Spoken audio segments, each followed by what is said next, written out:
We are live now. Okay, friends. Today is the first day, and we will continue every Thursday at 8 o'clock. At the moment, it is scheduled is 8 to 10:30. If any one of you have any other suggestions, tell me, except a weekend. Weekend is my own. I do not share with other people. So here, in this course, I have written it as an interactive. So it is not only the lecture baji. Anytime during any talk by any one of us, if you have a problem or if you think you need to ask a question, you can stop us and ask a question. None of us will be off-rooted. As you know, along with me, there are a few of my very close friends who are excellent teachers. They are going to be the part of this whole story. Dr. Vasudev Gadigune, as you can see, is here. Dr. Sangeet from Bombay. Gadigune is, those who do not know, he is from Chandrapur, which is far away from Nagpur. And in that small place, he has created a heaven there. Dr. Sangeet is a professor in JJ Hospital, Nair, and he is one of the ardent, I am one of his ardent admirers. Dr. Negi, he is from Indore, one of my blue-eyed boy, and he has really done a fantastic job. Sangeet and Dr. Negi were my students directly, and I have enjoyed being with them. And now so often I ask them, they teach me at times. Other person joining us is going to be Chandok from Nagpur, who is one of those busy surgeons in Nagpur. And the last one is Dr. Din Dayal from Ganga Hospital, Coimbatore. These are the few people who will be there off and on. All of them may not be there all the time. And you will be able to interact with them. You're already doing it on the WhatsApp group. As you can see, there is no time zone here. I think the Ashok and Neeraj have advertised this 3 months. Basically, it is till the time you get fed up and I get fed up. That is the time when we are going to stop. So here I start the first thing today, and that's going to be a fracture neck of femur.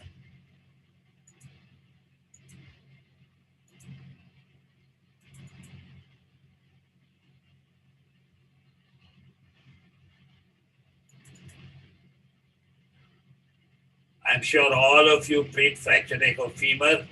We are going to give you almost everything about fracture neck of femur, and there will be case discussions afterwards. Every day there will be few cases which will be discussed, and we are all going to be the part of our journey, which we hope all of us will enjoy and educate ourselves.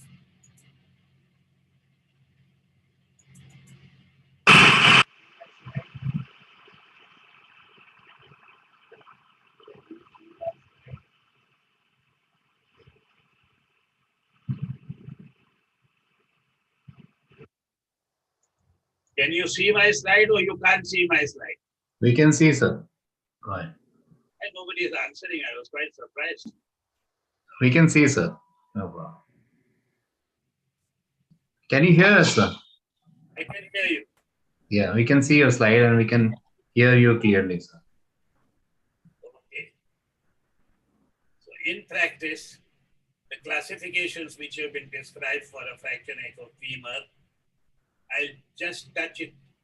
This is the Gardner's classification, which is described on the displacement. 1 and 2, not displaced much. 3 and 4, displaced much. But these are to me, neck femur has two treatment difference classification. Because unless the treatment is being given by the classification, pure classification, it is ego boosting for the person who is given. So to me, these are the classifications which is treatment oriented, valgus impacted, as you can see, can be conserved or safety 3 screws in a C2, which we can do it here. This is again undisplaced. but not impacted. And this, we should not confuse with this. This is undisplaced and it can get displaced. While a valgus impacted fracture, once it is there, if it is really impacted, it doesn't get displaced. But whether it is impacted or no is the judgment. Third fracture, which is treatment-based, is a vertical fracture. A vertical fracture like this line, 70 degrees, as we all know. This is, it will reduce, and you got to use a DHS here. 3 screws is not good enough for such a vertical fracture. And what is now today recommended is a compression screw across the fracture. At the fracture line, you do a compression screw there. We will come to that. Now, this is fully displaced posterior comminution. This is the one which is the most difficult fracture. When there is a posterior comminution, if the patient is 60 plus, I suggest replace it in such a fracture. If it is a young one, most of the time it will need an open reduction, and 3 screws is not enough. You need a DHS, and we have to accept the high complication rate. This is the fracture which is still creating a problem. Now the portable poor X-ray in the ward when the limb is lying in external rotation is not a definite decision-making X-ray. If the femoral neck fracture is suspected, that means the patient has a pain, he cannot walk about easily, and then even if the X-ray is suspicious, but he cannot walk about, it has to be proved. And then it has to be, when it is suspected, you must order another X-ray. An internal rotation view of the hip must be to identify a non-displaced or an impacted fracture. So many times a portable X-ray in the house is always taken in external rotation because the patient has a pain, and when you try to do the internal rotation, it has a problem. So easiest is to do the internal rotation. And the way you can do it is tie the thumbs of the toes. If you tie the thumbs and the foot, and then generally it will remain in internal rotation. Or temporarily, patient may get a little pain, but you must give that internal rotation. Now here is the X-ray. You can see this is an external rotation. The fracture is probably there, probably not there. This is the one which is suspected. But when you do an internal rotation view, now you can see the LT is not seen. And this fracture is very, very well visualized. You may think there is a fracture here, but you are not 100% sure. Once you know that the fracture is realized in an internal rotation view, now you can treat the fracture adequately in whatever is your special treatment. Now to me, this is the patient, Mrs. Bora. She came here like this. 74-year-old, fall, pain in the hip, cannot walk without the pain. And this is an internal rotation view. Still, fracture is not clear. But since she had a fall and she cannot walk, fracture neck is suspected. Even internal rotation view did not give us a fracture. So, still further treatment is do an MRI. And you can see the same patient done an MRI. It shows a fracture clearly. This is clearly the fracture source. Now, in the hindsight, you may think probably there is a fracture. But unless you had this picture, you will not be 100% sure. So, once having diagnosed the fracture like this, it's much easier to put in 3 screws or DHS or whatever you believe. Here, even 3 screws is good enough here. But this, if it is not diagnosed, you will not be able to do it. You think there is nothing. There is nothing like a sprain of a hip joint.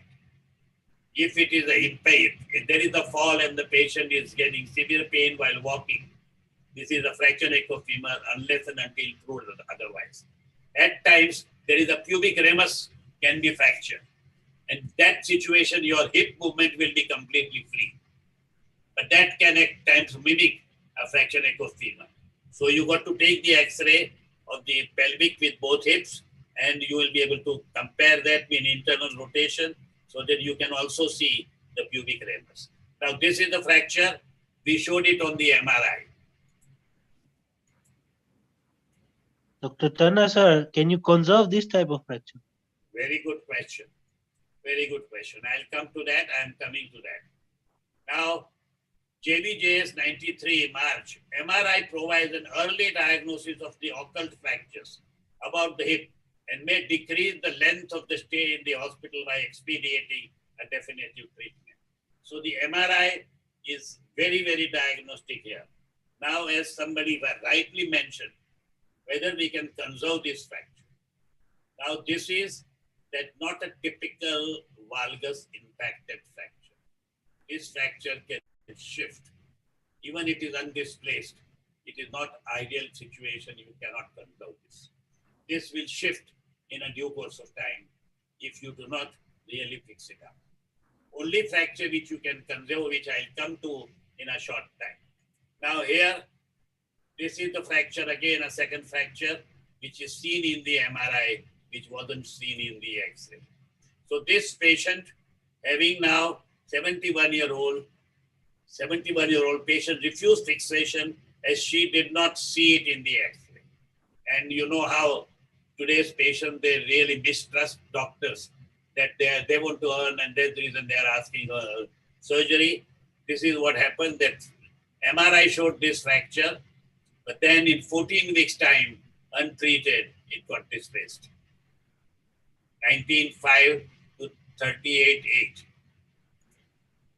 And then again in 22 weeks time, it is completely displaced. And this is the time when there was no way we could treat this fracture, which was about a few months old. So that's the reason this is the fracture, started here, displaced. If treated early, it could have been fixed. And if the MRI was done, and here it was done also, if the patient had agreed, she would have been all right. This was the fracture. So ultimately, it was treated with a replacement and the patient carried on. So in a transcervical fracture, in summary, external rotation view at times is not diagnostic. You must take an internal rotation view. If in case internal rotation view also it does not show a fracture, but if it is suspected a fracture, MRI early will be able to give you a perfect diagnosis. Now, quite a few of you are working in the areas and with the economy where the people cannot afford the MRI because it is expensive. Now, in this situation, my suggestion will be you ask for an MRI because you feel there is a possibility of a fracture, and if the fracture is detected early, you can be treated early. If patient is not agreeing about the MRI, it's not your problem. So I think at least you should be aware and ask for an MRI.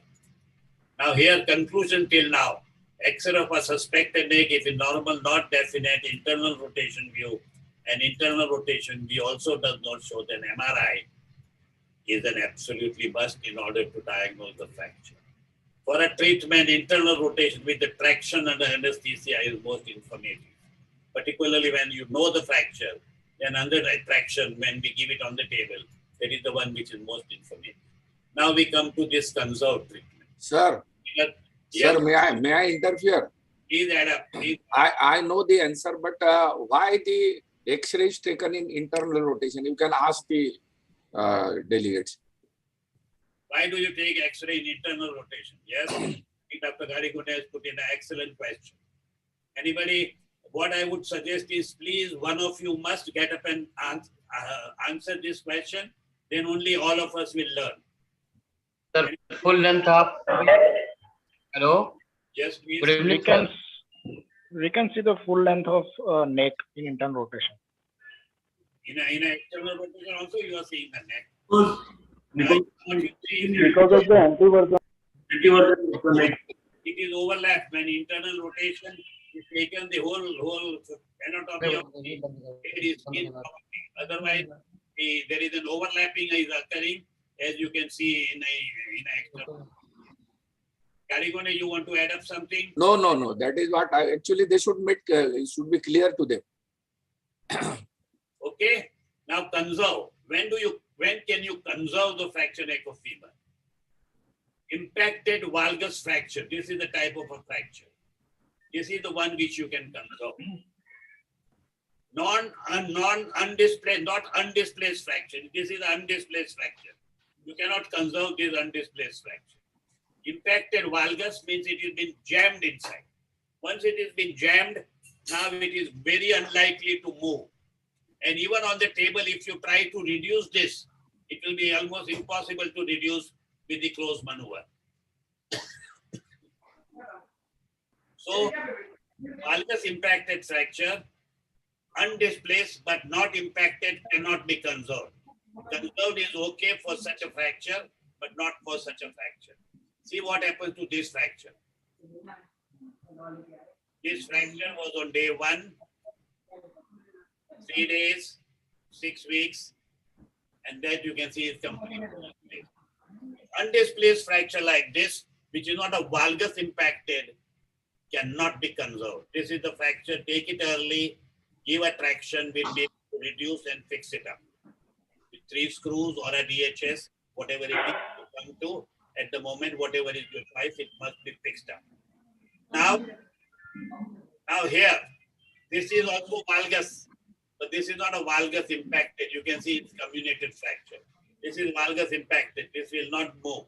While this fracture, see the fracture line. You must fix it up. You cannot think of a non-fixing this fracture because this will be highly risky.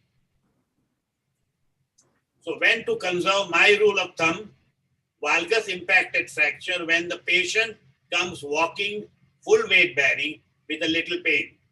X-ray shows a fracture surprisingly. He has already walked for a week or 10 days and pain continues. And if that X-ray shows surprisingly, now he has a history of 10 days or so of injury. Now it is safe to pronounce conserved. It is a valgus impacted, no pain, and 10 days of full weight bearing has not displaced the fracture, so you can conserve. Same fracture on day 1 must be fixed, not to take a chance. Decision is not whether to conserve or no, decision is what surgery. Now an undisplaced fracture like this, valgus, you can put a 3 screws, this is perfectly all right. Now the timing of surgery. Now younger the patient and fix urgently because the chances of AVN. But delay of 24 hours or more to achieve a medical stabilization have been shown not to increase the morbidity or the mortality. There is an article which have appeared and says that early surgery was detrimental to the medically unstable elderly hip fracture patients. Many studies have shown that 24 hours of delay does not make a difference. This was a 74-year-old friend of mine. We were on a holiday.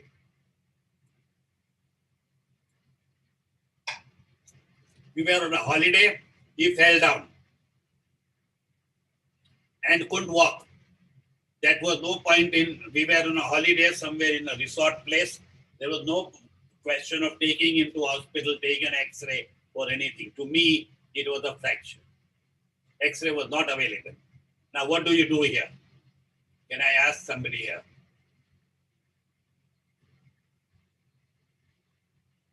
Please, anybody answer?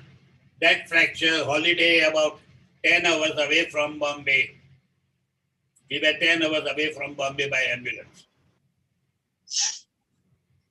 Yes? But just with traction, sir. Yes? Nobody wants to attend the class. Just with traction, non. May I answer, sir? Yes, any one person, please. Hello. Hello. Am I audible? Yes, you are audible. It's a makeshift straight knee brace and derotation boot. It's a makeshift thing. You can use a scale, any sort of shoe, and use some cardboards to make a straight splint. You don't want flexion of the limb. You don't want external rotation of the limb. Keep it in internal rotation and knee straight while you transfer the patient. And do not want any traction so that the impaction, if it has occurred, should not be disturbed. I don't know whether I was audible. Yes, you are audible. Anybody wants to add up anything? Yeah. So,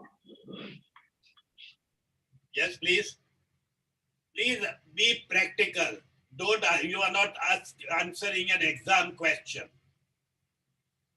Now, this is the reason why we have selected the OrthoTV has selected people who are practicing 2, 3, 4 years after post-graduation. There are none who are undergraduates. Sir, Those are none. sir, am I Good evening, sir. audible, I am audible. Yes, Hello, good evening, sir. yes, please. Sir spin test कर देंगे उसका conservative करके और shift करेंगे after में next day के लिए. They speak in English because many other people. Yes, sir. Okay, sir. Spin test to the patient and shift to the hospital for second day to get X-ray done. I think you are all answering the exam question. Somebody said give a plaster boot with derotation bar. We are in a holiday resort, few hours away from the anywhere. Do you need that boot? Even in the hospital, I don't give a plaster boot. All what you need, even if you are there into the city and somebody gets a fracture, all what you adjust is adjust a few pillow in a comfortable position and send the patient. But all of you missed out one thing. I told you we have 10 hours away from the city or from Bombay where I wanted him to go and treat. So in 10 hours time, if there is no catheter, he is going to be in a misery. Lying down, he will not be able to pass, and he will end up into many of the complications of a retention rather than anyone. Only thing on the spot I did was to pass a catheter before sending him to the Bombay by an ambulance for a 7-8 hours journey. Now, if you can imagine, I'll give you an example of our teacher, Dr. K.T. Dolakia. I have not taken his permission to say this, but this is the realities. He had a fracture in the middle of the night. He went for a bathroom and fell, and he had the fracture. He dragged himself onto the chair, and he sat there all throughout from 1 o'clock, 2 o'clock till 8 o'clock in the morning. He didn't want to disturb anybody. So in the morning, everybody were mobilized. He was taken to the hospital. For those 8 hours, obviously, he had not passed urine. And he went through quite a lot of problems related to the urine, stagnations and retentions and everything. So only thing which was done was pass a catheter, which is almost always available anywhere. And then I passed the catheter, had a retention, had a catheter with the bag, adjusted into the ambulance, all those pillows, multiple pillows. And all what he did was I sent to the Bombay hospital, in the hospital in Bombay, just look. And I asked the boys there to do the needful once he arrives there. You don't need X-rays or anything. You knew exactly what it was. Now the next Femur treatment plan, close reduction. Now this is the way the close reduction is being advised. This is what is there in the books. And you can see they adjust the patient other leg, which is away for a C-arm, so that you can have a perfect C-arm view. Either you can have it in this position, gynaec position, or you can keep it slightly away so the two limbs are not in the same line. Traction and external rotation to disengage. Now abduction to bring the distal fragment of the neck. Now internal rotation to correct the apex anterior angulation. And finally adduction to lock the fragment. This is what is the book picture. All what you and me do it on the table is we give a traction and disengage the fracture. Generally with the traction it disengages, and then we give an internal rotation, and most of the time with adjusting the abduction adduction we'll be able to get a close reduction there. Once you get a close reduction, which is an AP and lateral view, once we accept that reduction, then we go ahead and fix it up. Now the only thing what you have to see is it has to be, the reduction has to be confirmed that this is 160 degrees, this is 180 degrees, and perfect reduction has to be maintained. Now, if you do not get a reduction, these are the joystick maneuvers. This can be done.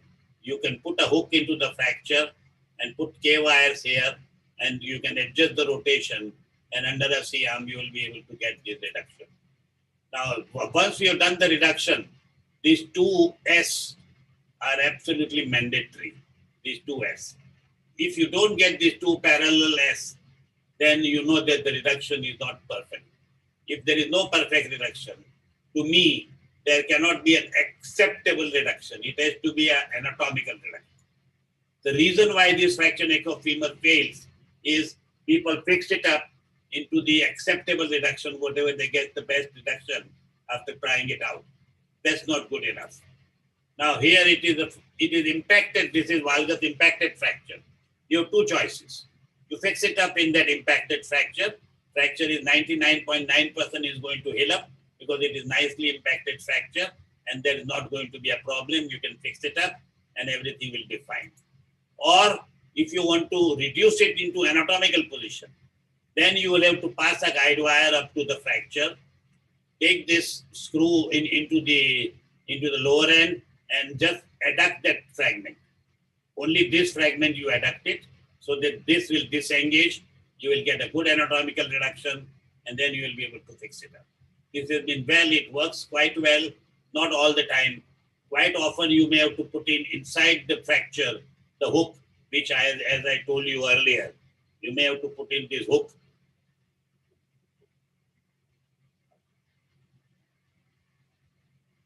So if you do not get a good reduction even after a joystick, then the open reduction is a must. My accusation is majority of the people do not do open reduction whenever it is needed. Acceptable reduction is a very, very vague criteria. Minimal valgus, but otherwise AP and lateral view is straight. That is the one reduction which is accepted. Otherwise, anatomical reduction is the only reduction which is acceptable reduction. To me, only anatomical reduction is the best. Except a minimally valgus impacted fracture, you may not reduce this, you can fix it up, or if you want to reduce, as I mentioned, you can reduce that way. If that anatomical reduction is not achieved, do not hesitate to do open reduction. Dr. Garigune, would you like to add up something for the reduction? No, sir. There are actually sometimes one method you have to apply because for disimpaction, sometimes you may require towel to pull the thigh laterally. And in that case, we can do one of the maneuver. That is the only thing which I want to add. Can you describe that in detail a little, Vasudev? Yes, sir. You are put on the traction table. Now, Yes, a traction table is there, but we would never give a traction which is very tight. Actually, it should not be. Otherwise, there will be a distraction and reticular vessels will be ruptured. It should be a gentle traction, not a heavy traction. On fracture table also, don't manipulate the fracture too much. Otherwise, it is going to give a trouble, though it will be very good, but patient may land into the avascular necrosis. So it should be a gentle reduction. And as the sir had said, and sometimes you may require to manipulate thigh here, adduction or abduction, that's all. any other tricks of anybody else, any other faculty want to add up anything? If they are here, any other faculty is here? Okay. Now this is the other one. I am emphatic about it. If that anatomical reduction is not achieved, do not hesitate to do an open reduction. 99% of the surgeons avoid an open reduction thinking it is probably beyond them or it will give an AVN. It does not give. So now we must master the open reduction. Basically, two possible incisions. One is the Watson-Jones, which is most recommended in practice. So other is the Smith-Peterson is the second possibility.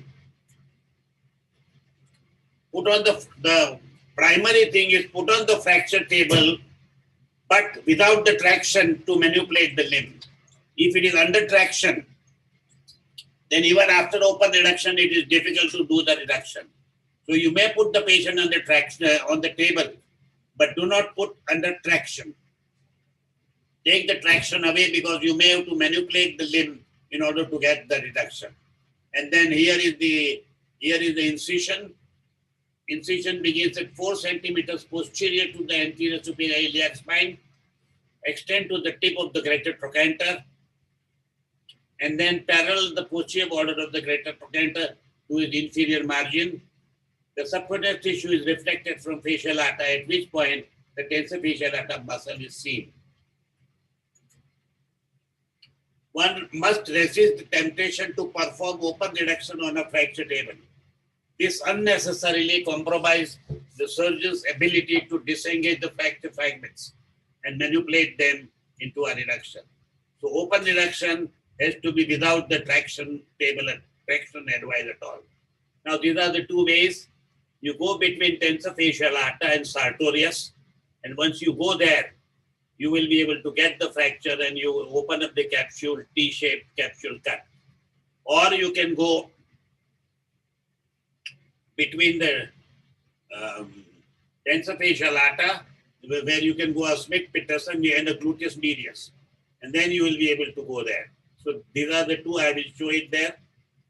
Now here is the typical Watson-Jones approach, and this is a Smith-Peterson approach. This is you go directly onto the head and you will be able to go there, see the neck, you are away from the arteries and the nerves, and you will be able to get this.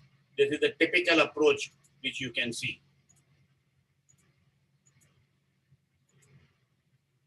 Now here is the video which is by Dr. Rajiv Chaudhary. He has opened up, the GT is below.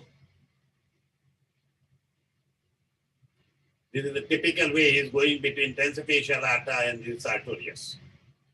And he is cutting that.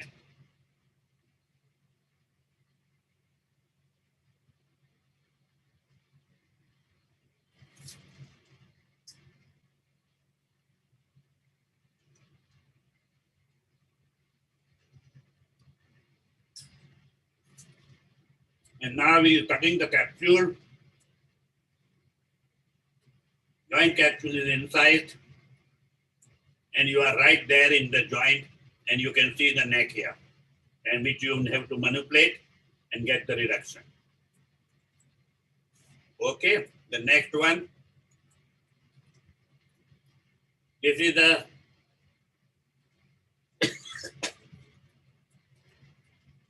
Smith-Peterson.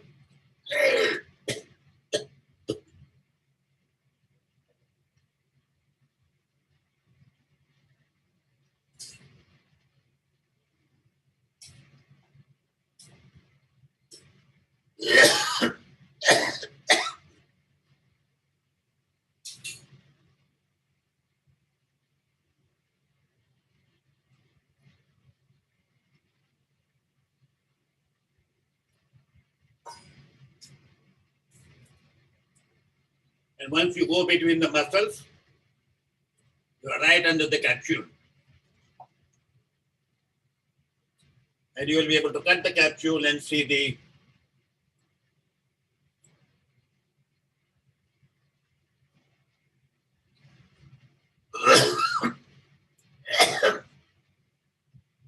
now after opening the capsule,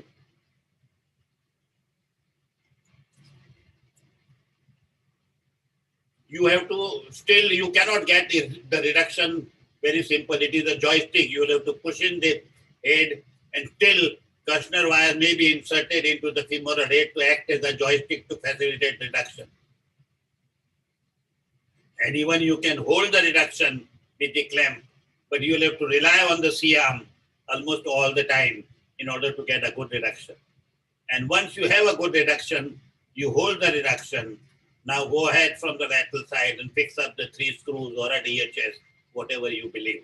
We'll come to that, what is my point of view, I'll come to. But at the moment, I am accepting whatever you people are used to, you do that. Now, open reduction is indicated in the majority of the young patients because they are sustaining the high energy displaced femoral neck fractures. And once there is a displaced femoral neck fractures in young people, no compromise at all. Go ahead, do the open reduction from anterior approach, and there is no fear of AVN, and you will have a much better view of the neck if you don't get it by joystick or by closed reduction. This group rarely reduces with closed reduction and maneuver, and it is imperative to restore the anatomical femoral neck position.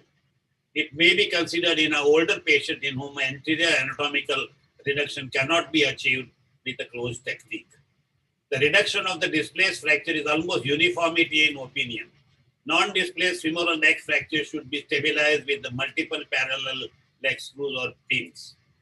Young active patients should undergo open reduction and internal fixation for a displaced fracture. And my choice is DHS in the short plate. Merville-Tile and Salzgar, only one gentle attempt at a closed reduction. If perfect reduction is not obtained, must do an open reduction. Under no circumstances, repeated vigorous attempt to be done for a closed reduction. Rodney Gans, I never do a closed reduction. It is intra-articular fracture. To over-exaggerate his position, he says, I open up every displaced neck femur for reduction rather than burn my balls under a CR. This is a report which says open anatomical reduction in DHS with the short plate and a derotation screw proximally achieves 100% union. Avian blade is totally different. So I cannot overemphasize more than this. Still, all of us do not do open reduction of this fracture often enough. The rates of revision surgery approach 30% when treating displaced femoral neck fractures with internal fixation. Complications including painful hardware, non-union, and avascular necrosis. You may not be able to avoid an avascular necrosis, but if anatomical position is obtained, the chances of healing are nearly 100%. Posterior comminution is an important cause of an insecure fixation. So when there is a posterior comminution, people have not been able to really get how the best treatment of posterior comminution is. Only thing everybody agrees is posterior comminution, if it is there, it should be a DHS and a derotation screw. So that gives a good fixation. More than half of the insecure of the fixed fracture end up in a non-union. So in a borderline patient, 60 plus comminuted fracture should be replaced. If you think, all right, unless it is a very young 60, then you may still do a fixation. But above 70, definitely it should be replaced. Despite attempts to impart stability to the fracture by different methods of internal fixation and by combination of posterior bone grafting and internal fixation, the rate of non-union is still between 10 to 20% in a posterior comminution. Non-union and osteonecrosis continue to be the problems following displaced femoral neck fracture. Rate of non-union is ranged from 10 to 30%, and the rate of osteonecrosis is ranged from 15 to 30%. Once anatomical reduction is achieved, temporarily fixed with wire till definite fixation is done. Now fixed with the DHS or a short plate and one anti-rotation screw, that is my choice. Or if you believe in 3 screws. At this stage, let me tell you, lots of American surgeons use 3 screws still. While in lots of surgeons in Europe, they use a short DHS, the DHS with the short plate. And as you can know, probably the newer plates have also come up. We'll talk about it in a due course of time. 3 screws for those who have a faith in it. We have a choice. All this is the one which is open reduction done, treated with the DHS and the anti-rotation screw, and everything perfect anatomy restored. And in 6 months' time, everything is perfect. Or surgery after an external reduction, 3 parallel screws. So now those who are believing in 3 parallel screws, you must know how to put those screws. Principle of stable fixation with the screws resting upon the cortical bone of the femoral neck, both inferiorly and posteriorly. So first screw is inferiorly here, center into the center. So the sequence of screw placement, initial guide wire is placed on the inferior of the neck in AP view and centrally on the lateral view, as you can see. Second one, in the lateral view, it has to be onto the calcar. Second wire is placed along the posterior cortex in the lateral view and center in the AP. And the third one is AP and lateral center. This is the way 3 screws have to be done. With multiple guide wires in place, the traction can be released. Gentle blows applied to the lateral femoral cortex in line with the femoral neck allows the fracture impaction. If there is a need for increasing valgus in the reduction, the superior screw should be tightened first, followed by the remaining screws. If you put a superior screw, you tighten it, it goes into a little valgus, which is favorable and which is useful for the fixation. Here is the Dr. Anand Thakur's book, and he beautifully described this is the first screw on the calcar here and center in the lateral view. Second screw is onto the posterior cortex here and in the center there. And third screw, center. So after screw placement, the femoral head should be visualized by image intensification during the full arc of the rotation so that the screw has not penetrated. This will verify that the screws have not violated the subchondral bone of the femoral head. This should be performed in both anterior, posterior, and lateral projections. Post-op regimen, walk up to the comfort, walk with the stick, not weight bearing does not prevent complication. In a young patient, even young patient, by abstaining from weight bearing, it does not help the patient at all. In an elder patient, it is impossible to really keep him non-weight bearing because he cannot really walk like that. So it has been shown very well that non-weight bearing is not helpful for any future prognosis of that patient. And it has been shown in some of the experiments that passing stool in bed, the muscle contractions which are needed are far more than actually when you are walking about with the support. So walking about with the support immediately after fixation is not detrimental to the final result. Now here is the fracture neck of femur, the bad reduction, and in bad reduction, if you fix it up, you are destined to have a problem.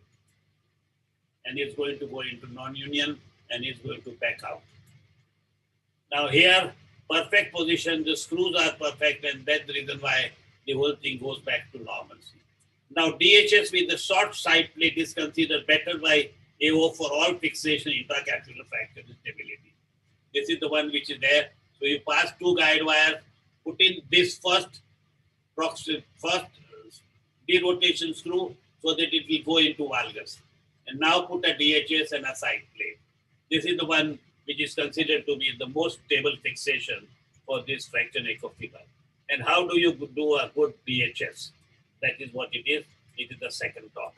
Now, anybody wants to ask any question, and Dr. Gadigude or any other people who are there, if you want to add up anything, please.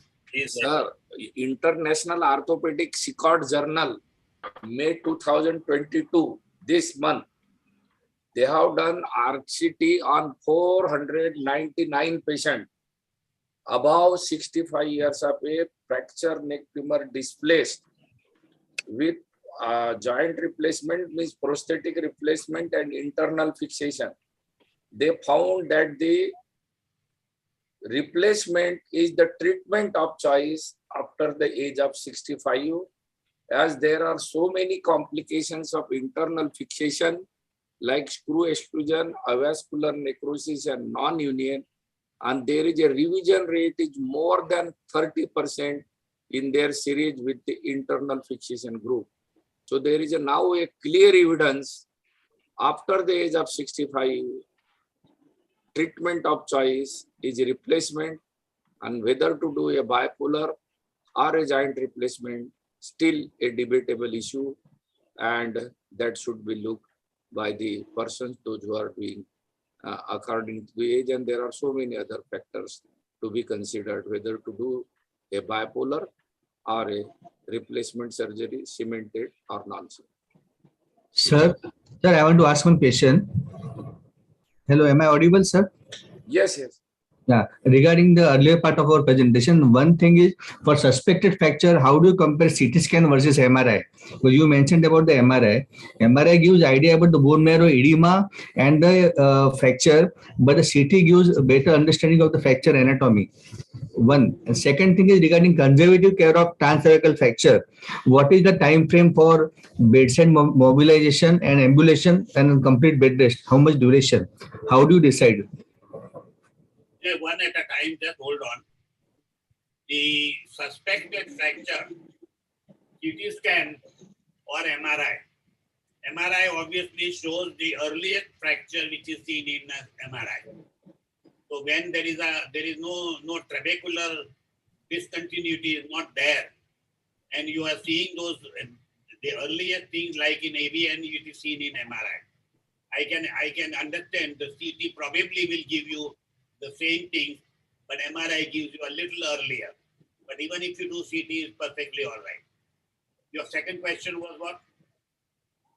So regarding conservative care of transfocal fracture neck femur, what is the time frame for complete bed rest, bedside mobilization, and ambulation with support? How do you decide the time frame? As I said, if you decided to conserve, to me it is 8-10 days and then not displaced.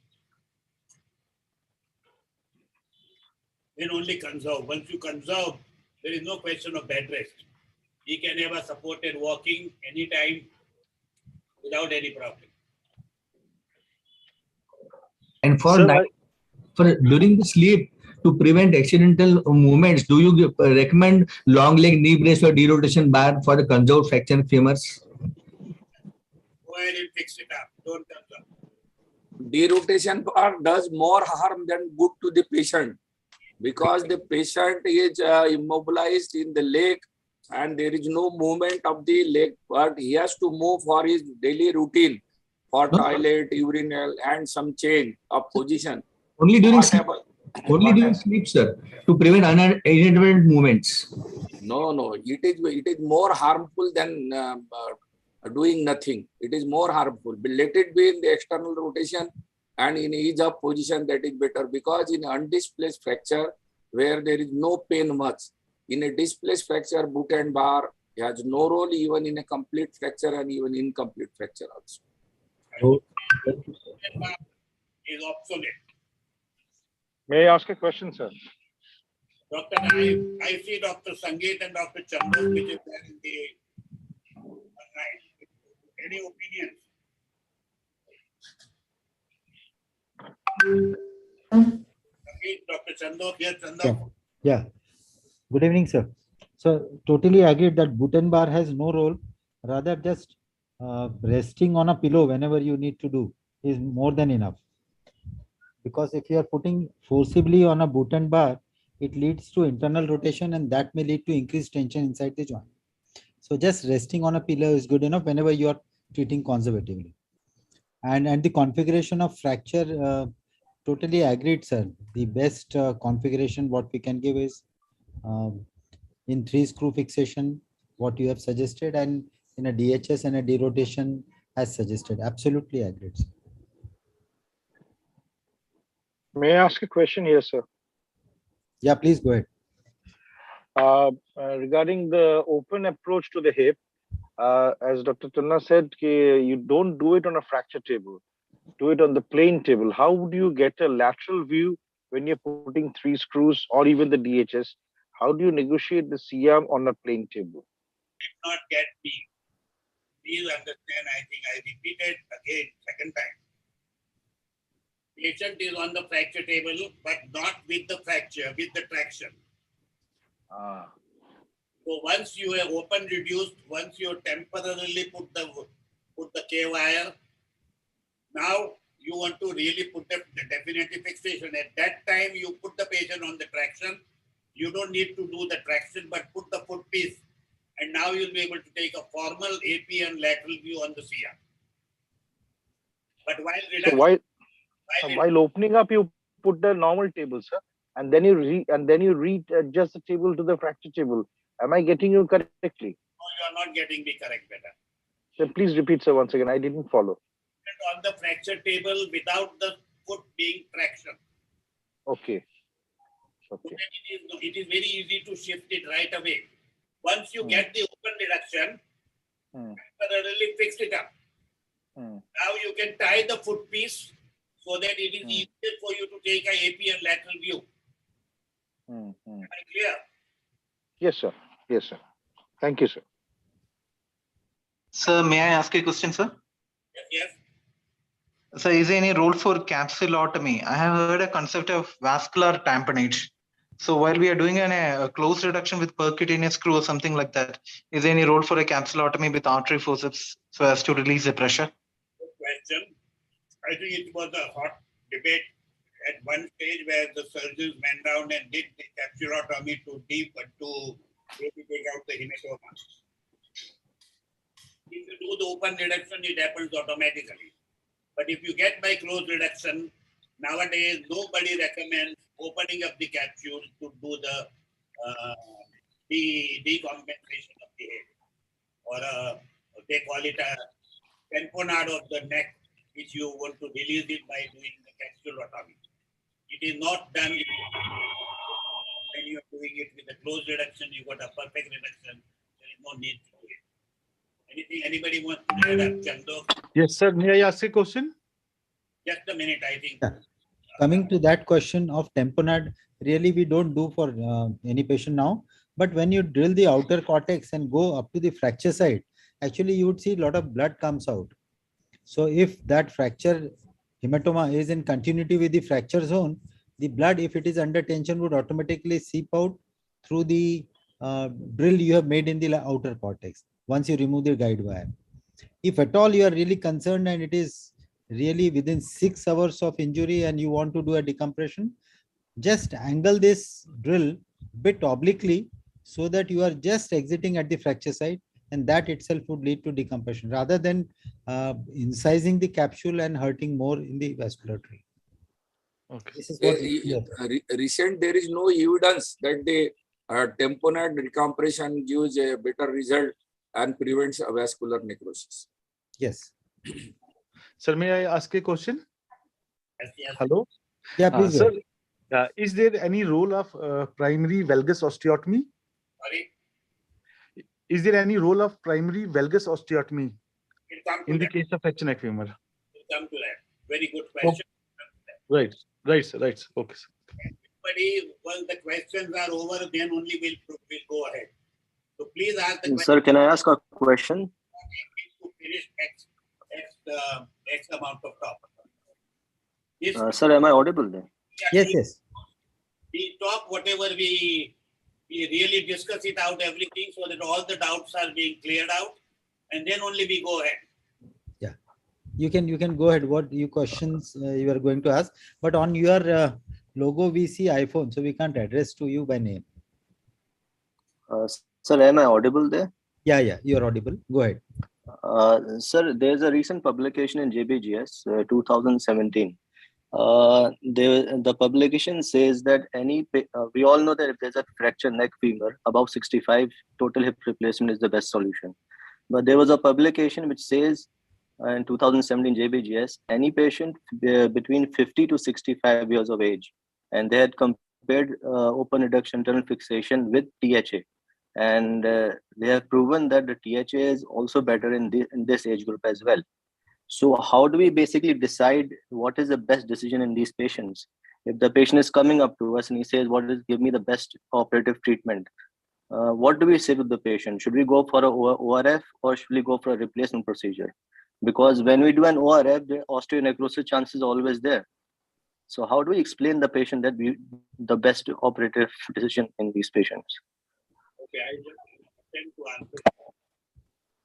First and foremost, if the patient goes through a good healing and no AVN, that hip is for the life. While a replaced hip has its own life and has its own complications, it is different. Now, when they talk about it, and I work in a 7-star setup in Bombay.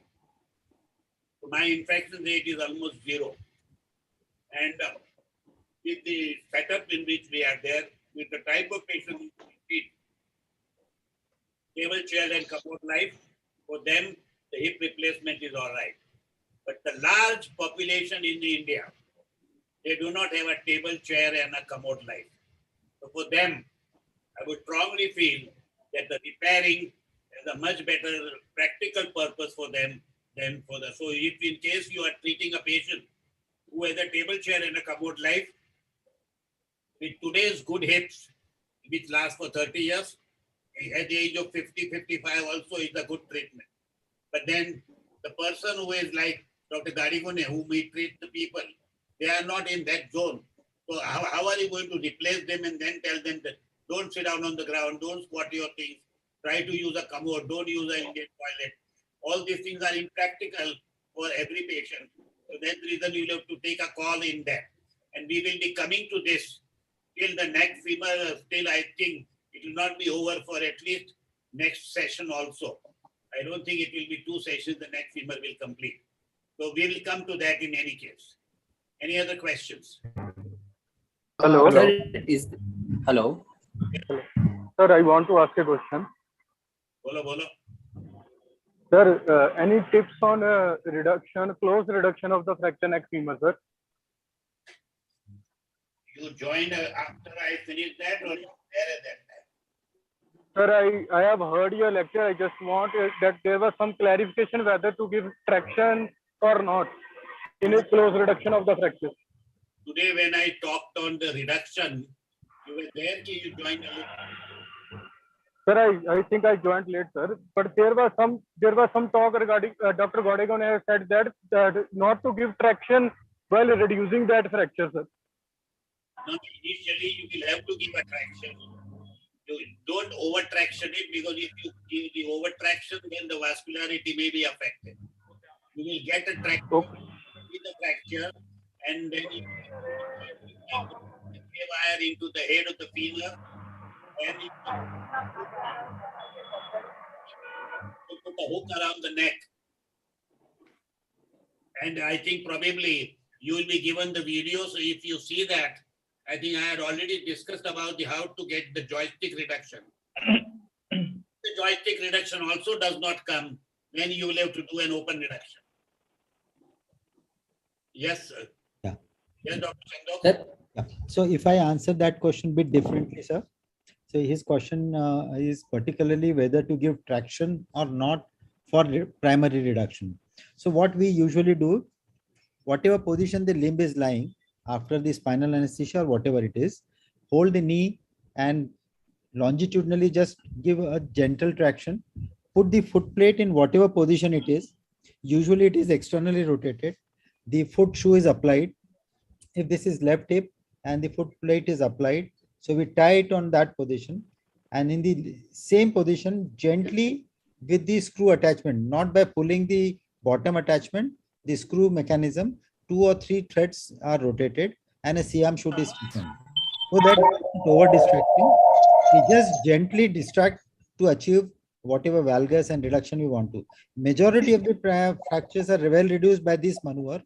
If not, then we go ahead with the joystick maneuver. That is what we do. And at the end, since initially we are putting into lateral rotation, then we gently go on internal rotating. If not reduction, still further internal rotation. If not, still further internal rotation, and most of the fracture by this time would be aligning well, is what usually we follow. And in some of the master techniques also this is described. So young patient, can I ask a question? I'm Dr. Hari. Young patient with comminuted fracture neck of femur. Yeah. So with all these manuals, how do you go and check the reduction? You can't assess because of comminution. You can't assess the S and the reverse S. Is there any tip achieving reduction and especially in fixation? Yeah. Three things I would like to do. Sir is answering. Yeah. Sorry. All the young patients have a high velocity injury. And large majority of them, if you don't get it, the close reduction or a joystick reduction, and the posterior comminution, my choice of implant is DHS. And I will not rely on those 3 screws alone to this posterior comminution. Yes, sir. Chandok? Yeah. So going to that question, how do you assess the reduction? Of course, C-arm, AP and lateral good image is must. Whether you have restored the neck shaft angle is another. Both the S, whether you have restored, AP and lateral cortical opposition, and whether any beak is pointing out. So all these things would be taken into account to note whether the reduction has been achieved or not. If not, we have an option of putting a clamp on femur, hold the femur after the patient is draped, and then you can disengage the femur, have external rotation or internal rotation by holding the femur in a clamp. This is one. Or you can put a joystick pin into the femoral head, 2.5 or 3 mm Steinmann pin, and then you can rotate the head gently. So this would be further maneuvers to get the reduction optimized. Okay, sir. Thank you, sir. Sir, this is Dr. Viraj. I just have a. Is it okay if I ask a question, sir? Yeah, please go ahead. Sir has kept it open for. Sir, what is your opinion on the cancellous screw fixation in a BDSF fraction?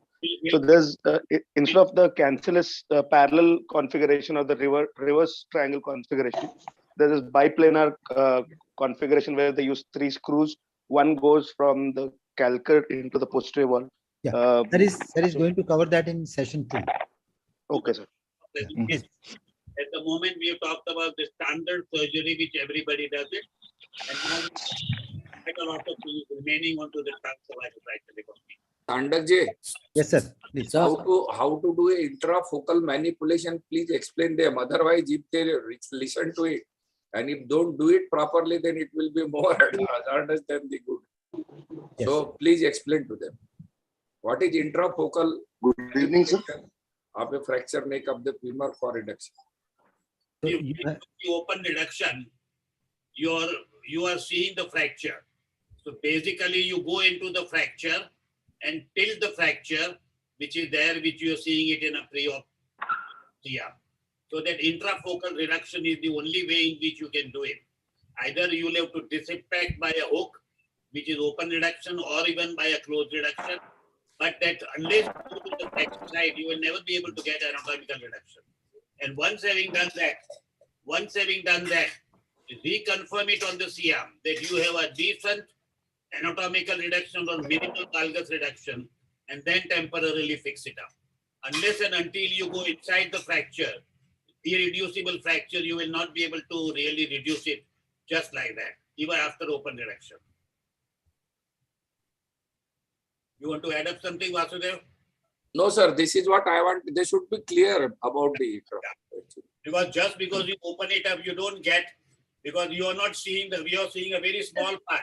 And basically all what you are seeing is the fracture.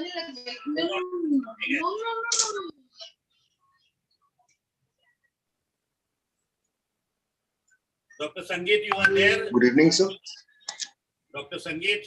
Yes, sir. Yeah, you want to add up something? Yeah, by an anterior approach, you have to do an anterior capsulotomy and pass a Steinmann pin or a shank screw in the head so that you can use that as a joystick, because the distal fragment is fixed to the foot plate.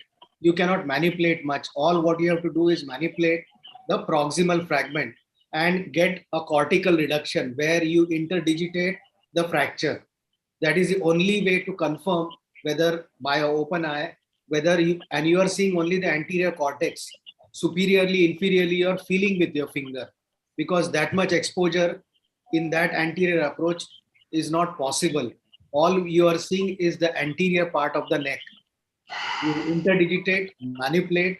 You can use a hook to derotate the distal fragment, but the exposure is that much limited, and it is best possible that you externally rotate, release the traction, keep the hip in flexion so that the muscles and the capsule is relaxed when you open it. You get a larger exposure if you flex the hip. That is the reason Dr. Sankeet, earlier. Dr. Sankeet. Do not put the foot piece on the traction. You allow it to really release it so that you can flex the hip, you can externally rotate the hip. So it is much easier to get a reduction then. Okay, anybody else wants to add up anything?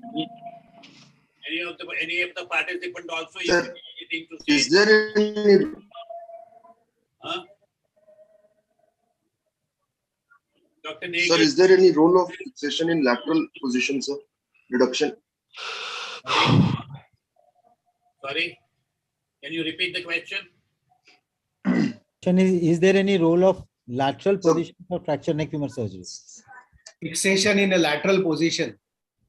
Yes, sir. I am not aware of. Yes, sir.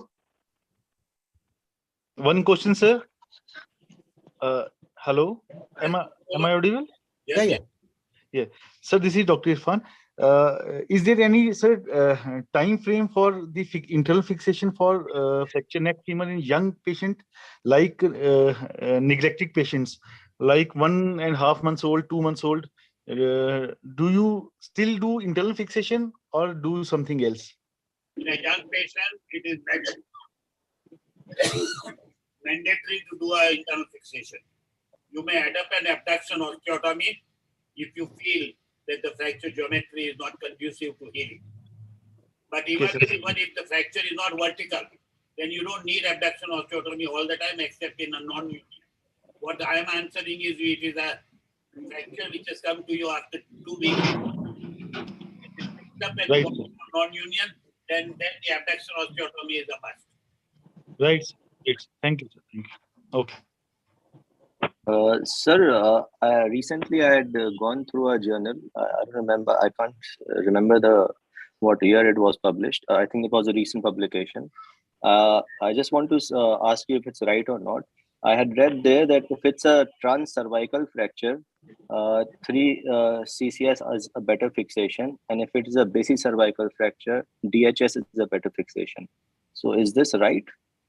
I feel there is quite a lot of heated debate which occurs in sleeve, screws, and a DHS.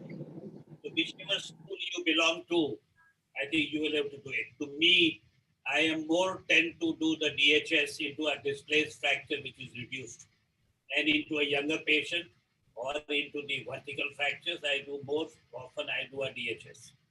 While into the non-displaced fracture, almost hardly any reduction is required. In an impacted fracture or such fractures, I do 3 screws. Anybody else from the faculty? So what I would prefer, if the Sangeet, you want to go ahead? Yeah. The results of both are more or less the same, whether you put lag screws or use a DHS. But the consensus is when, I think Tanna sir has already discussed those 2 points, when you have a posterior combination, you need a stronger implant. When there is a significant displacement, you need a stronger implant, that is a DHS. And third, it's a huge hefty patient. So there again, you need a DHS. Obviously, when you are combining with a valgus osteotomy, you need a DHS. So rest all can be managed with the lag screws. Now, regarding the basal, the basicervical, the chances of rotation of the fragment are very high. And that is why you require, some people believe that a stronger implant will take care of that rotational forces. However, if you add 1 more screw instead of 3-4 screws, probably that can take care, provided they are well spread on the lateral cortex. If you are converging, like they start from the center part of the trochanter and then they are fanning out, now that will fail. Reverse way, if they are converging in the neck, in the head, again they are going to fail. So on the trochanter, they should fan out equally well.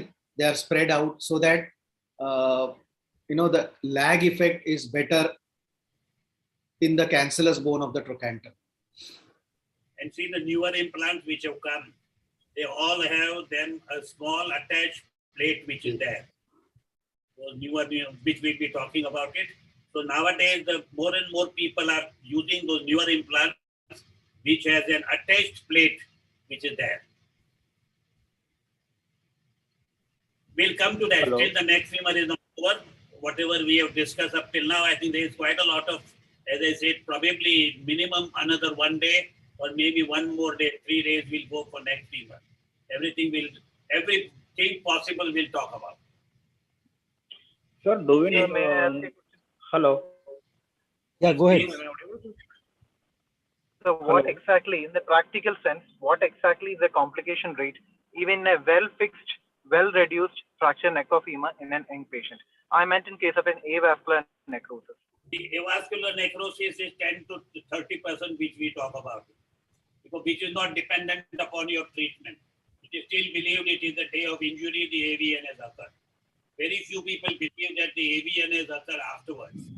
Unless a small implant or a big implant, that debate which goes on, but still the AVN rate is not affected by the type of fixation which you do it.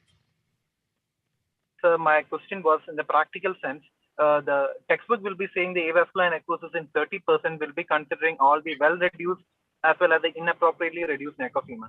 So that's what I was asking. In a well-reduced, well-fixed neck of femur, rightly mentioned that in the age group of 50 plus into the table chair and commode people, you do a replacement which is a long time survival, 30, 40 years survival nowadays, which is there, so it's perfectly all right.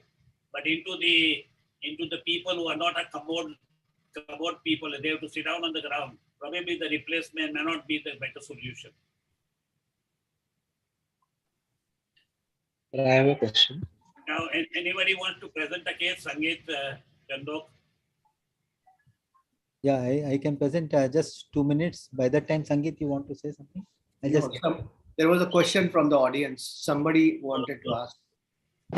Sir, I have a question. Yeah, go ahead. So do we keep patients non-weight bearing or torus weight bearing post-operatively? And for how much duration if? Sorry, what is the question? I didn't. Post-operative protocol on weight bearing. Okay. I think I mentioned it. I'll repeat it. My protocol is patient starts partial weight bearing with the support, either walker or crutches, whatever he chooses. An elderly person, I will use a walker. They can move about partial weight bearing. There is no point in really walking about a purely non-weight bearing lunging. It doesn't make any difference into the future prognosis or a healing rate or a complication rate or anything. Thank you, sir. Good evening, sir. I have a question. Yes.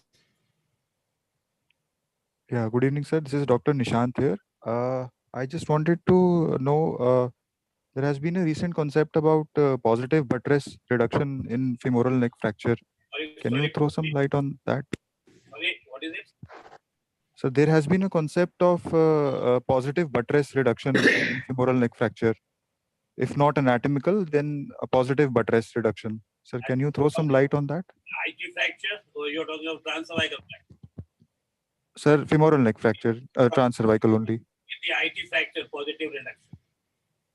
Sir, in femoral neck fracture, sir. Can you update us if you know about it? Or even next Thursday? I'm not familiar with it. Any one of you are familiar with it? No, that is not described for neck femur. It is for some other fractures. So what as far as I know, sir, it is described both for neck fracture as well as IT fracture, but there is a difference between them. We are not doubting you. What we request you is please update us with the literature, whatever you have found out, and we will be grateful to you for updating us. All right, sir. Thank you, sir. Absolutely. I think this is an open forum where I don't think the faculty alone knows the subject. Please understand that we are absolutely open. Each one of us, I don't think any one of us will be insulted if you proved us wrong by X, Y, Z or whatever it is. Sir. Yes, please carry on. Do you preoperatively counsel your patient regarding the risk of AVN prior to fixing a neck femur fracture, sir? Absolutely mandatory. Absolutely mandatory. Sir, a patient having a neck femur fracture above 60 years, every journal says THR is always better. What do you do? Do you still go for bipolar in some patients, or you always go for THR? I will give my point of view. As I said, I work into the all 5, 6 stars, 7 stars hospital with the patient who are able to care in a commode life people, and whom I think if a second operation is to be done, it may affect quite a lot of things socially.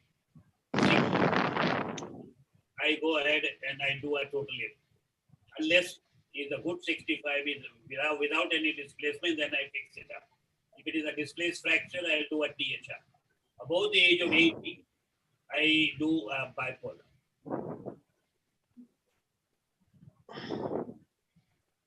Because I feel if it is in CT, it has been shown very convincingly that the results of bipolar and the THR, the patients with THR are far more normal than the patients with the bipolar alone.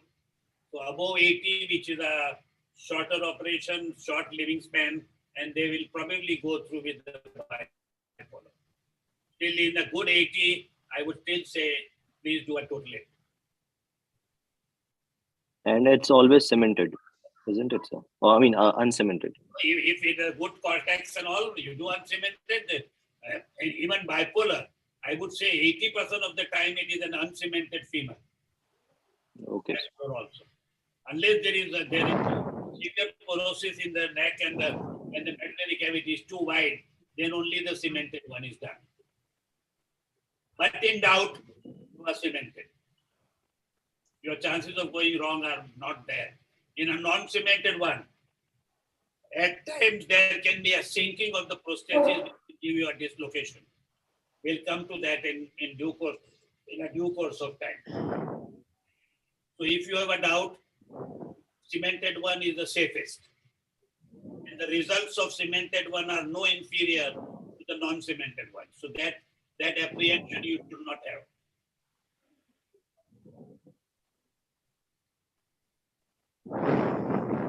Hello, sir. Bolo.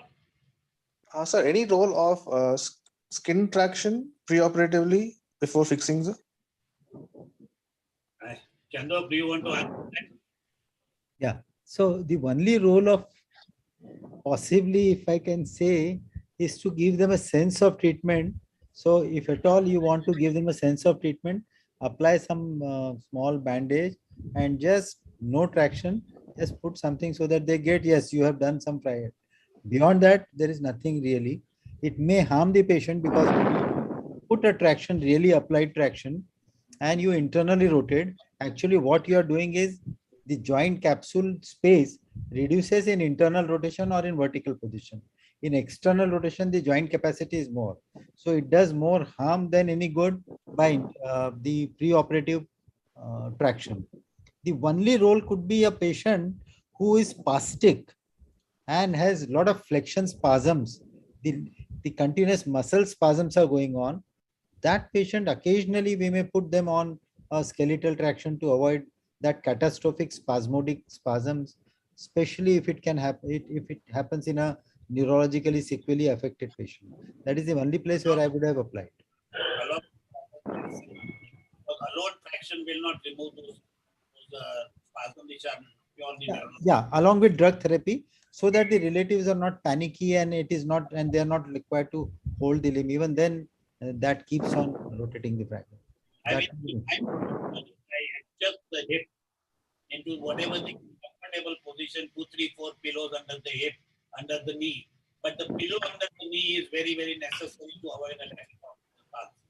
Otherwise, the fellow lies down with the external rotation and you may end up into external palsy and everything else will recover, but the palsy will take ages to recover.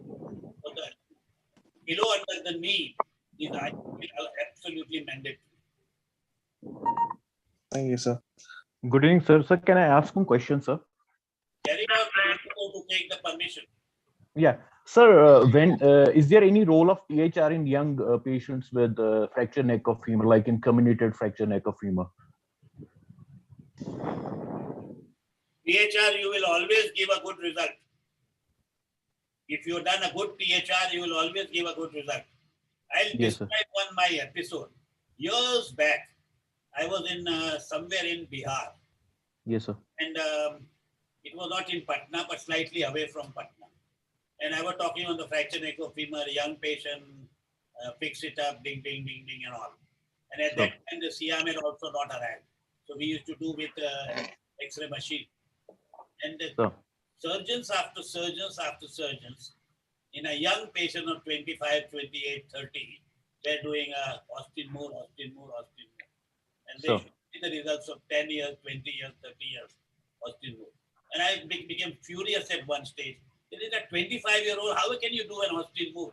At that time, it was bipolar was also not done. Austin Moore was the surgeon.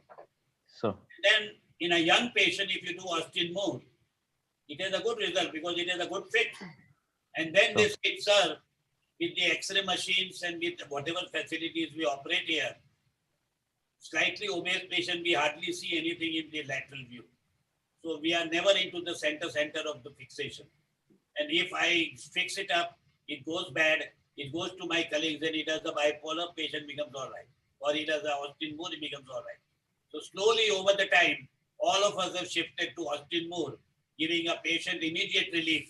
Whatever happens after 15, 20 years is not the issue at all. But that is not a right thing. But I feel that if in case any doubt, you have a fracture which is neglected for a long time, and there is a gap which has happened. So either you can, in a young patient, still it has to be filled up with the fibula, bone graft and osteotomy. But into the borderline patient, 45, 50, you may do a total hip and you can be perfectly all right. Thank you, sir. I would hesitate to do a total hip. Anyone below 50. Sir, thank you, sir. I'm Dr. Hello. Yes, just a minute. Any opinions of Chandok, Karigune or Sangeet? Sir, regarding the question which was asked, positive buttress, there was, I think, one article from a Chinese which mentioned that it is something like a intertrochanteric where you get a positive reduction, neutral reduction, and an anatomical reduction. So that article stated that if you cannot open the neck femur and if you are getting a positive reduction, that means you get a buttress of the inferior cortex up to 3 millimeters or 5 millimeters. I'm not sure about the millimeters, but I recollect it was 3 millimeters. That is better than leaving it in an unanatomical position. So that is exactly the same like an intertrochanteric. Instead of, if you cannot get 100% anatomical, don't accept a negative reduction. That is a negative buttress. But if you get a positive one, so that is acceptable rather than accepting a negative reduction. I would say that there is one article appearing. It may survive, it may not survive. I think go by the article or don't want to go by that article, it is a choice. Sir, may I add? Yeah. Gottfried has given the same concept of positive and negative, and that is published in JBC as he had said. But that is the animal study. It was on rabbit, not on human being. Biomechanical. That was a biomechanical study. So therefore, he said only it was worked on the 5 rabbits only. So But- how can you? But he is the same person who has also done lot of work on intertrochanteric fractures. So same thing. So therefore, we should not carry away that positive and negative reduction in fracture neck of the. Is accepted today is fracture neck of femur, anatomical reduction or a minimal. That is the ideal situation. I feel we read the journals, but the journals article not necessarily is all the time true. As you can see nowadays, many people write the journals, and some people are very good. They write it down way before it really becomes acceptable. But some articles, they appear and they disappear. So I feel the one article in a journal does not become as such. Hello, sir. Are the holes in a barrel plate?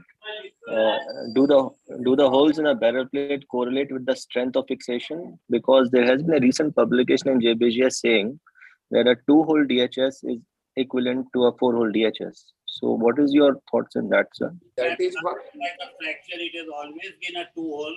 Only thing we use 4-hole because the 2-hole is not being manufactured by these people as often as otherwise.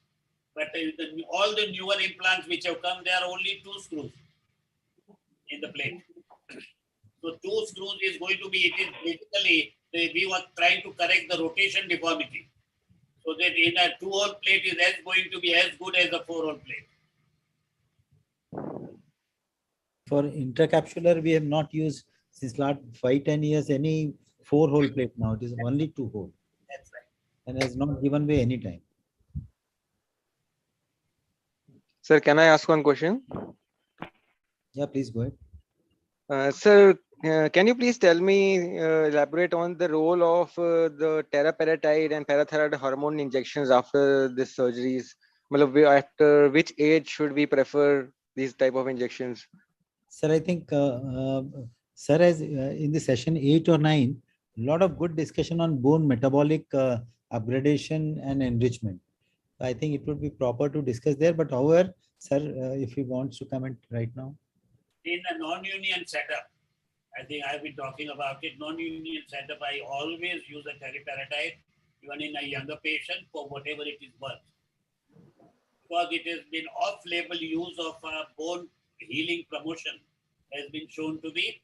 So we use it. If it helps, it helps. It doesn't.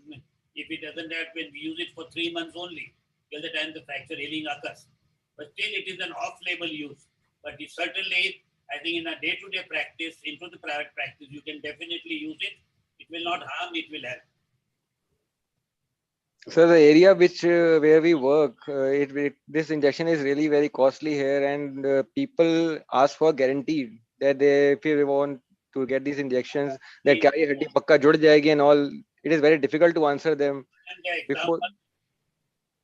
Every day we travel on the road, and every day in city of Bombay, probably 5,000 fractures happen. Right, sir. Who's going to be, nobody knows. Are we going to sleep in our own bed today? And all our children, we get them married, in spite of knowing fully well that the divorce rate is much higher than what it was before. Do we abstain from marriage? That's how the fracture treatment is. You can never guarantee anything. Right, sir. The commercial part of it, but you have to be very clear about it. But I can understand commercially if you say it may heal, may not heal, while your next colleague will say, "Arey, kya baat hai? Wo to heal ho hi jayega." It will always heal up. So that's the commerce part of it. That's different thing altogether. That you adapt whichever way you like to adapt. I'll not advise it. Be honest. Do whatever you think is suitable for your circumstances. Yes, sir. Thank you, sir. If you tell them genuinely that under GA there is a chance of death, they will get scared and they'll go away. While the next person will say, "Arey kya usme hone wala hai? There is nothing going to happen. You are going to be all right." So then he gets operated. As you know very well, I think all these are the human foibles, which you cannot really consider.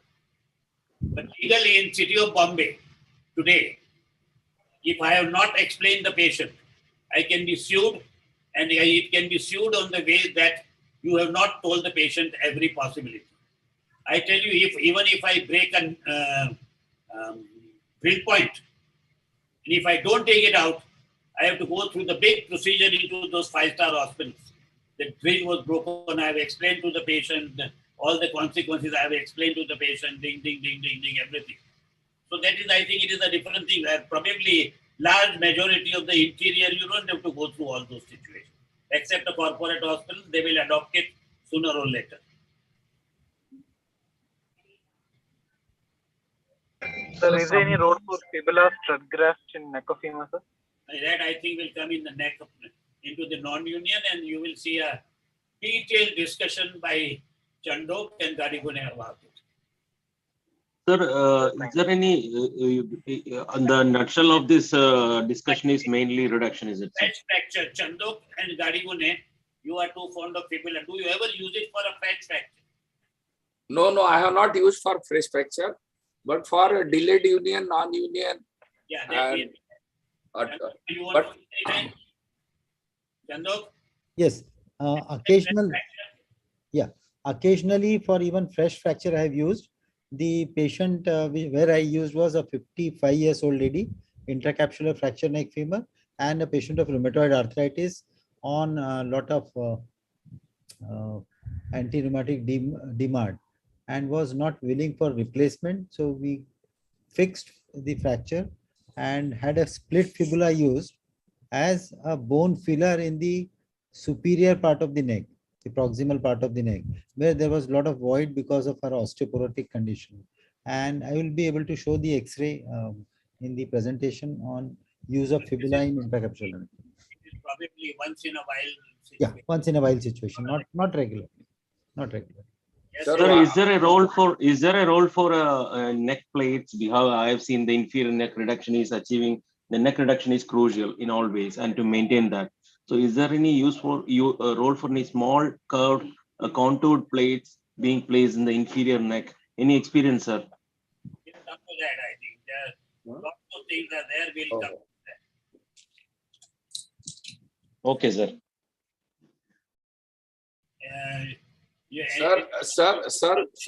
Sir, enlighten them about the role of primary valgus osteotomy. Is there any role? आएगा अभी तो बहुत बाकी है गाड़ी करने में. I think we talk about the yes, Chandok, you start. Yeah. So sir had asked for presenting a case. So this was a fractured neck femur. So this was 50 years old male with intracapsular fractured neck femur.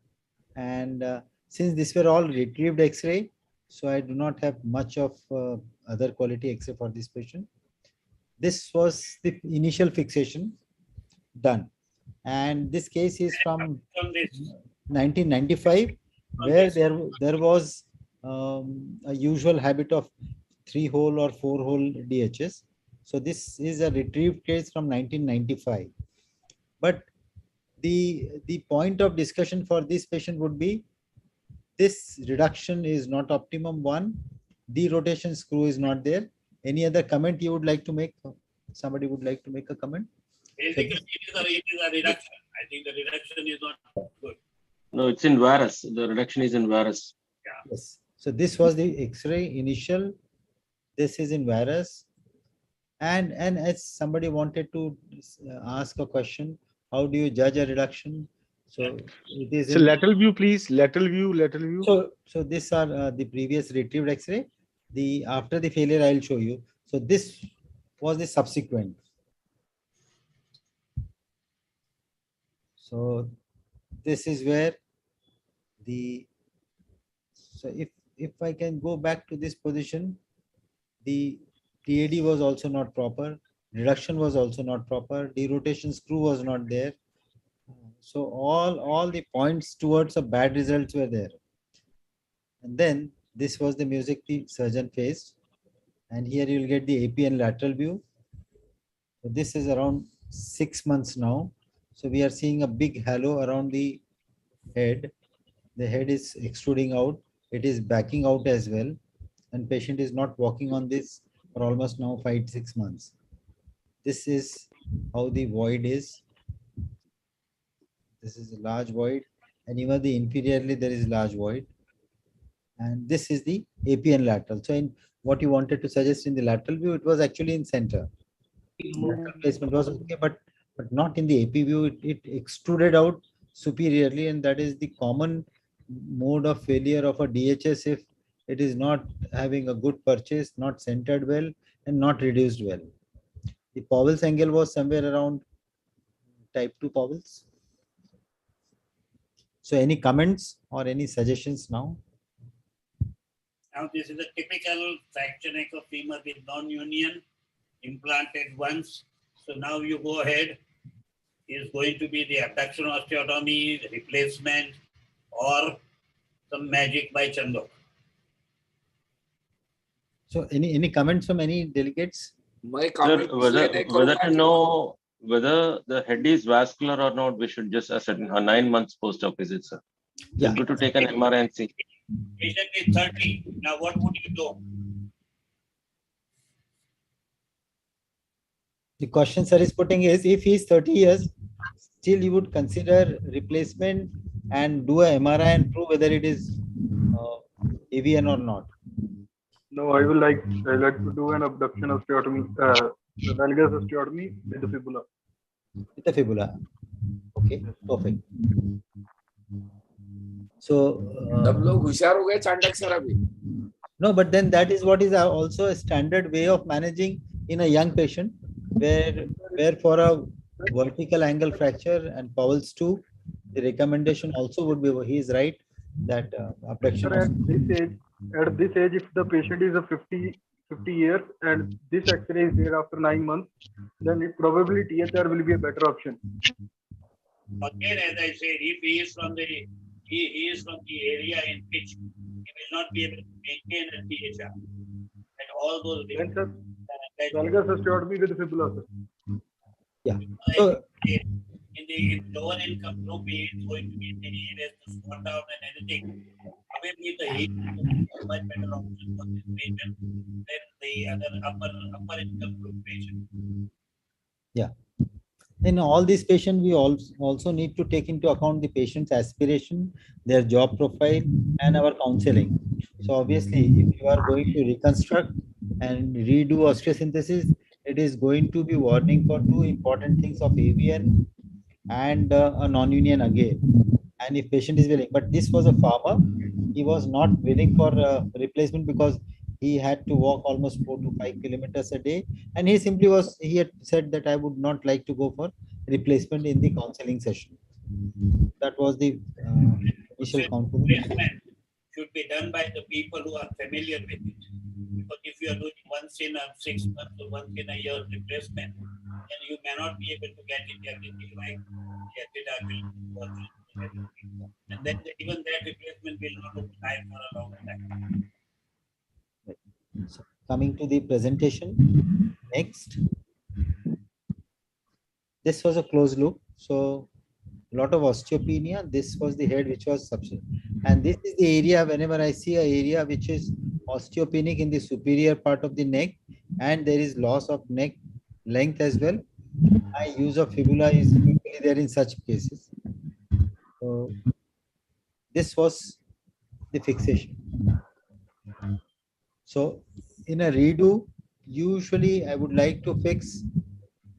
So here was the initial void. That void has been taken care of by a split fibula. So the bowels 2 has been converted and by abduction osteotomy. I did not displace the osteotomy much so that we don't burn the bridges for future orthoplasty. The DHS is placed lower into the head so that we have a place for fibula and then we have appropriate angle DHS for the abduction osteotomy also. So will it heal or not at this point of time? I want to ask. Yeah. So what was the approach, sir? Sir, this is lateral approach as we routinely do for a DHS.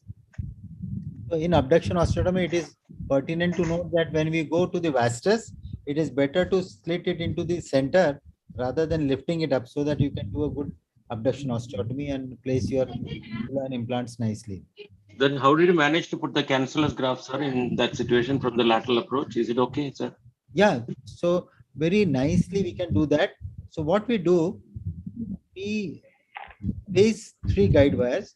One is superiorly, the another is inferiorly, and one is posteriorly.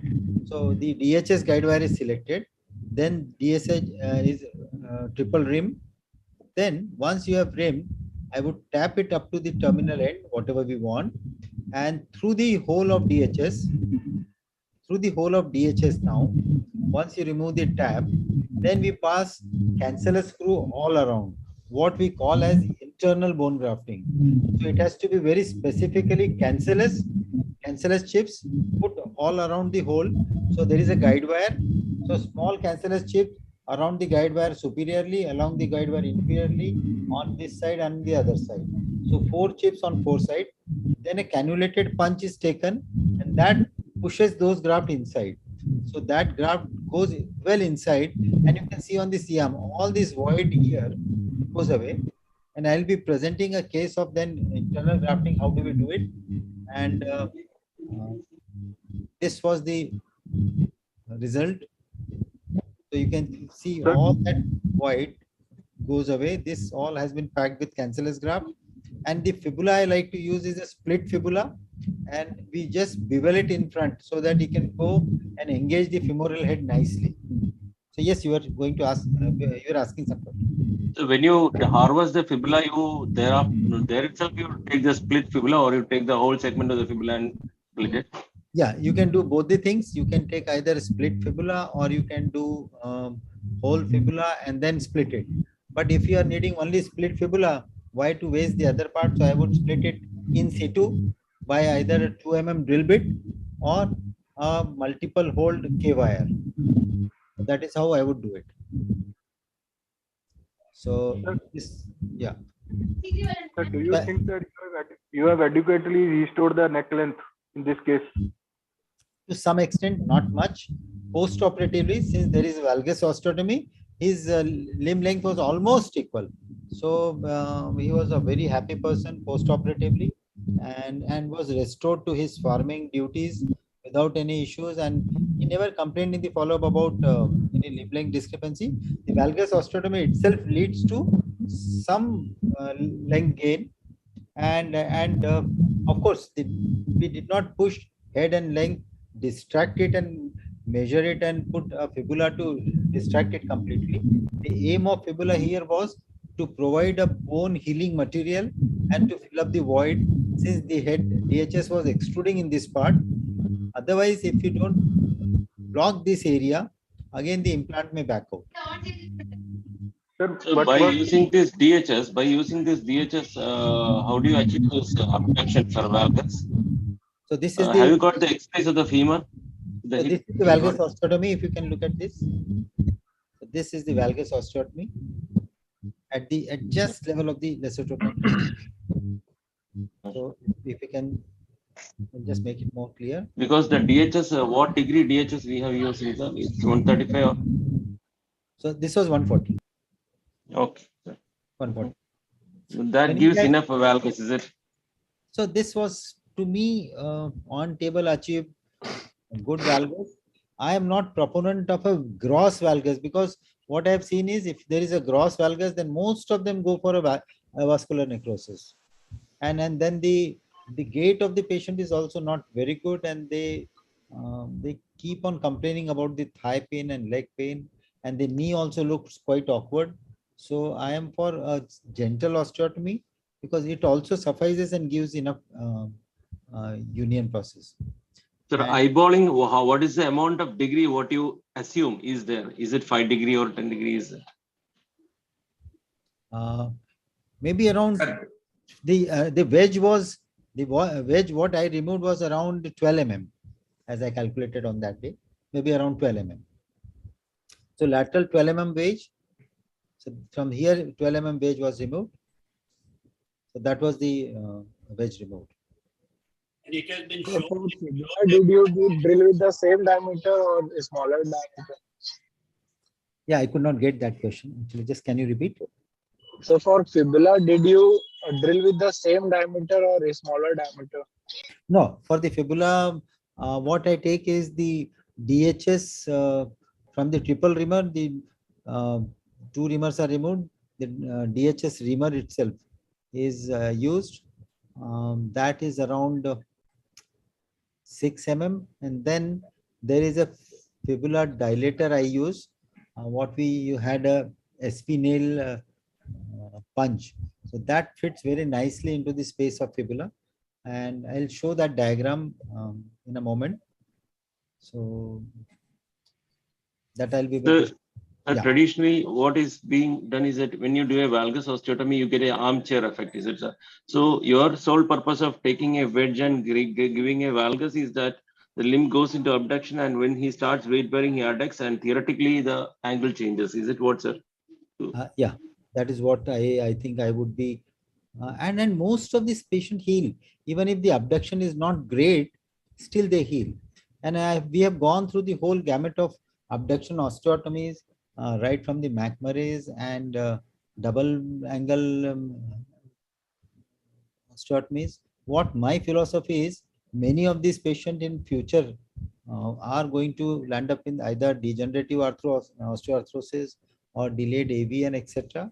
And the orthoplasty should not be very difficult in those cases. So I do not do great osteotomy, not valgulize much is usually my philosophy is. So what I usually believe is, if there is a good contact at fracture site, you have achieved compression, you have filled up all the void, the fractures usually heal. So good biomechanics and filling the void, that leads to a good fracture union. So I would not be doing much of valgus osteotomy. So not much of algalization. So if we don't use the cancellous bone graft, we only use the fibular stud graft, the result will be same, or there will be any difference? What I believe is in cancellous bones, wherever there is a void, this area does not form much callus. So always it's beneficial to fill up all the void, is what my presumption is. Yes, it can heal even without void, but why to take chances? So you have to otherwise harvest some bone graft. So I would always harvest bone graft, fill it up with those void, and my experience in delayed presenting fracture is, so once you have a proper reduction of those fractures, at the fracture site, you feel a lot of void is created. So even that also we can fill up. The central DHS you are putting, you are reaming. So that tract you use for putting the bone void. And I'd show how to do that bone grafting also, internal bone grafting. That gives a fantastic result.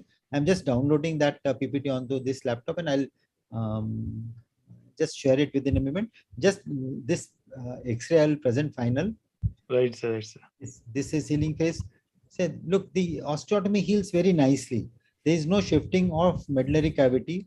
There is not much, and the fibula after 5 years has almost got incorporated. And that patient is now 25 years post-op, from 95 now, and it has healed. And now the fibula at 25 years just appeared at a faint line. So the fibula gets incorporated. Look at the lower angle DHS, the lower place DHS. The fracture line, though just visible, and he's fine. The osteotomy. So in case whenever he requires a total, if this is already past 25 years, he has given good result. And that healed very well. This was the lateral view, and he's absolutely fine without any issues whatsoever. So I had a good function. So when do we mobilize in this case? So mobilization was as early his pain allowed. We made him sit at the edge of bed on day 2, day 3. The graft pain usually diminishes by 4 to 5 days, and then he was allowed to go on commode. And all of our patients are usually up and about on a walker. What is called as toe touch, actually it is patient puts its foot on the ground, is explained with a weighing machine by a sister in the round that put around 5 to 10 kgs or 15 kgs of weight. He understands that. He holds a walker, we allow him to stand and walk on it. And as the healing progresses, they usually judge by themselves. Now they are able to put some weight. So none of these patients are absolutely bedridden or kept on bed, because that itself leads to osteopenia. And there is a fear then profound osteopenia itself may lead to loss of implant hole. So all of these patients should be doing some muscular activity. Otherwise, whatever the similar analogies at the end of a fracture calcaneus, once he's in a slab for 6 weeks, you'll see profound osteopenia at the end of 6 weeks. Yes. They should be putting on some weight, some function. They should be moving on a crutch, and it doesn't lead to any loss of fixation because it is primarily made stable by the implant and the osteotomy. That was Right. Yeah. So partial weight bearing initially can be. Yes, sir. Can I introduce some controversies here? Literature is very, very diffuse on this. Yes. The use of an intrafocal bone graft and these are both, some people do it, some people don't do it. This is how it is. But everybody has agreed about is an abduction osteotomy. So there are quite a lot of surgeons in a non-union setup only do an abduction osteotomy. There are a few surgeons which adapt the fibula, adapt this intrafocal graft which you mentioned about. So that's why, as a matter of fact, there is no uniformity of opinion on this transcervical fracture. So whether the fibula and the transfocal grafting, whether it's an overkill or no, but it works, no question about it, it works. So whether it is needed or not needed, that is a dispute which is probably for the professors. But basically, day-to-day practice, we want to do whatever maximum possible for that patient to heal up. So I feel it's perfectly all right. the way it is being treated by different people differently, but everyone treat them with the abduction osteotomy in a neonatal. Agreed. Asim, you want to add up anything? Asim? Yeah, sir. Good evening, sir. Sir, there was a paper, Dr. Chanda. Good evening. Am I audible? Yeah, you're audible. Yeah, that he doesn't do much valgus. So there is a proof now. There is a comparative study. Those which were given about 15 degree or something like that valgus, they did better than 30 degree plus valgus. So 15 to 18 degree is enough. Not much weight should be removed. And somebody was asking how you place the guide wire for that DHS in the inferior. Basically, he was a little not very clear about how valgus was achieved. So basically, we shift the entry point more proximally than what we normally do for a fresh case. The entry point of the guide wire is proximal and it is passed at an angle of not 35 degree with the shaft, about 60 degrees, 65 degree with the shaft. So you remove 15-20 degree of wedge.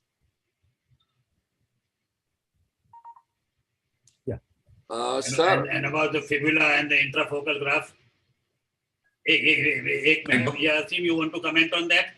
Yeah, fibula, if you use a screw, then it's a mechanical thing and it will lose its value over a period of time. Fibula is a biological support which gets incorporated. So over a period of few months, it becomes stronger. So it has got a value in these situations, difficult situations, not in the fresh case. Yes, Dr. Garigone. Sir, regarding Dr. Garigone, you want to add something? Yes, regarding abduction, as I said by Asim, that 15 to 20 degree of a wedge is sufficient. But that is when the angle of inclination is only 50 or around 50. If it is more than 70 or so, our aim is to bring the angle of inclination to 30 to 40. That depends, the wedge is depend on that. But in a non-united or neglected fracture, majority of the time, the angle of inclination is not much disturbed. It is near about 50 to 60 also. And therefore, a small osteotomy will also help. But when you want to do a bone resorption is there, and if you want to do a verticalization of the angle, then angle of inclination required wedge is much more than what is desired. So if there is no bone loss, then probably it is valid that 15 to 20 degree of wedge is sufficient. But when there is a bone loss, because we have to restore the bone-to-bone contact and vertical this angle, and then the wedge is much more. Therefore, it requires a calculation. You cannot say that it is bluntly 15 to 20 degree.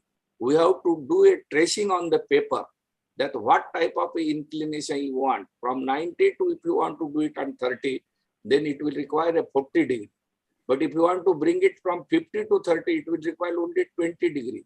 So in majority of the cases, in average, around 30 degree is sufficient. Agreed. Here the issue was, earlier, we used to say that if the angle is 70, you want to bring it 30, so you have to take a 40 degree wedge. Yes. Which has now been shown that you don't have to have a 40 degree wedge. Yes. Even yes. if it is 20 degree wedge, it works equally well. So initially what we took a big wedge, now it's not required to take a big wedge there. Plus, Dr. Gardigone. Yes, sir. The amount of wedge which is required is very difficult to decide on the tracing pre-operatively. Mostly it will have to be decided after post-reduction, because at 9 months also, many times once you do a reduction, you get a decent position even with a closed reduction, leave aside open reduction. At 6 months also you can get a closed reduction if you are lucky. So that post-reduction X-ray decides how much wedge is to be reduced, is removed. Or that is always arbitrary.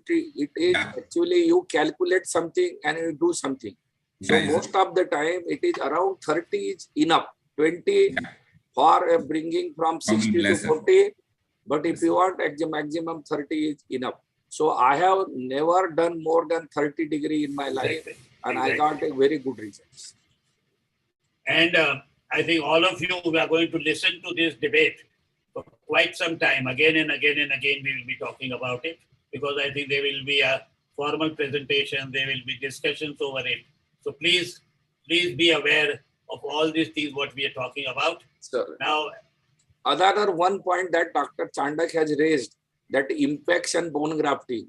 Sir, I am ardent supporter of impact and bone grafting because it fills the void, and probably cancellous bone and bone morphogenic protein, they are inserted at the fracture site, may heal. There is no randomized control trial. I have done it number of cases, as well as Chandak has also done it, and we found that it gives an excellent result. Thank you, sir. okay, here is the other case, fracture neck of the femur. Now here was the fracture, basal type of a fracture here. High risk surgery, liver damage, bleeding disorder, and the patient chose to try conservative treatment in this calcitraction, because as it is, somebody, when they said, no, it is not displaced into this liver compromise, don't do anything. So they didn't consent to the surgery, where it is not difficult at all nowadays to really correct it to the maximum extent and do even with the liver damage surgery.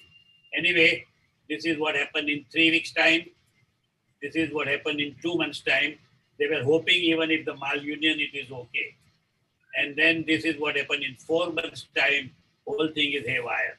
Now the fellow cannot walk about and move about. So they came back again. That first time what I had mentioned to them, that will control the liver and everything. Because today, I think into those highly hospitals, in a big hospital where there is a hepatologist, they do not stop us from surgery. So here it was, I took him up surgery after the liver was all controlled. This is the CT scan. Obviously the replacement was the option which was there. Patient was about 38, 40, and replacement also with the bleeder and everything.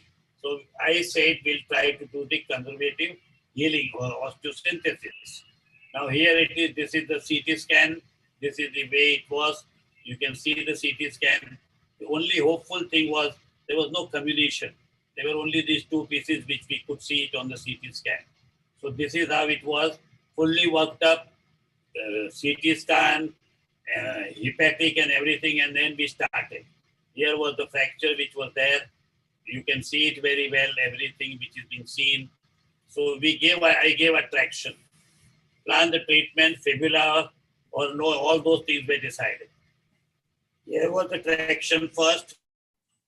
There was an extra traction given, and I could correct the valgus before correction complete. So even though it was quite few months, it could be corrected. And here was a lateral correction. Here was the AP correction. As you can see, the lateral correction, AP correction. And so I think I again put in the forceps and put this back because there was a gap which was there. So I reduced it with the joystick method. And once it was reduced with the joystick method, anteriorly it was reduced. Here it was slightly opening it out. So you can see that I think the whole thing was held. And then guide wire were put in, 2 guide wires, and you can see this has been a good reduction has been achieved. 2 guide wires were put in. And then once that was put in, after the reductions which was achieved, the first is the derotation screw goes in and compresses it into valgus. Second is the DHS screw goes in. No grafting, no fibula, nothing was done. This is how it was done. And then once we went on compressing it, this fracture position also reduced, the gap reduced. And this is what it is. Final 6 months, no fibula, no valgus reduction. Because we had a good valgus reduction, so no abduction osteotomy. Only a valgus reduction. Empirically, I had put on to the Fortio. This is what I am talking about, teriparatide, as I felt it will help. And this is the one which ultimately, in spite of all these things, it held up extremely well. So I was quite surprised, and I wasn't really ready to put in the fibula, to put in all those things. Somehow I don't use fibula as often as Gadigune and Dr. Chandok are using it. I feel the abduction osteotomy or the valgus reduction alone is going to be as good. This is how the case which was there, which I talked about. Any questions on this? Sir, why you have succeeded? It is only because of the valgus reduction and valgus fixation and a compression. हम किधर ना बोलता है? हाँ, तो compression. इसलिए fibula की जरूरत नहीं पड़ी.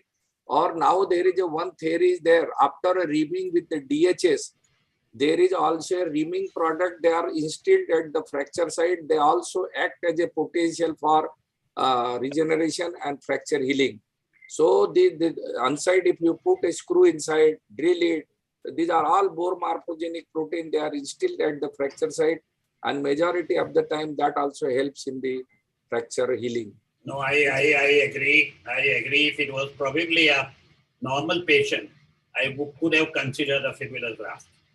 But I think, as I said, my frequency of using a fibula is not as high as yours. So in valgus osteotomy, to select the angle of DHS, some manufacturers also have double angled 120-degree DHS, some have 140-degree. So how to select that? Harjot, you are here? Yes, sir. So the angle depends on the actually what type of a angle of inclination you want after the finishing your surgery. Suppose if you want a 135-degree valgus reduction and fixation, so we'll have to use a 135-degree angle DHS. If you want to use a 140-degree, then you will have to require a 140-degree angle of DHS. But 140-degree does not require, it will produce a lengthening effect, and probably with the rotational movement, patient may go for a vascular necrosis. To stimulate the angle of inclination with the normal, it is 135, 130 is enough.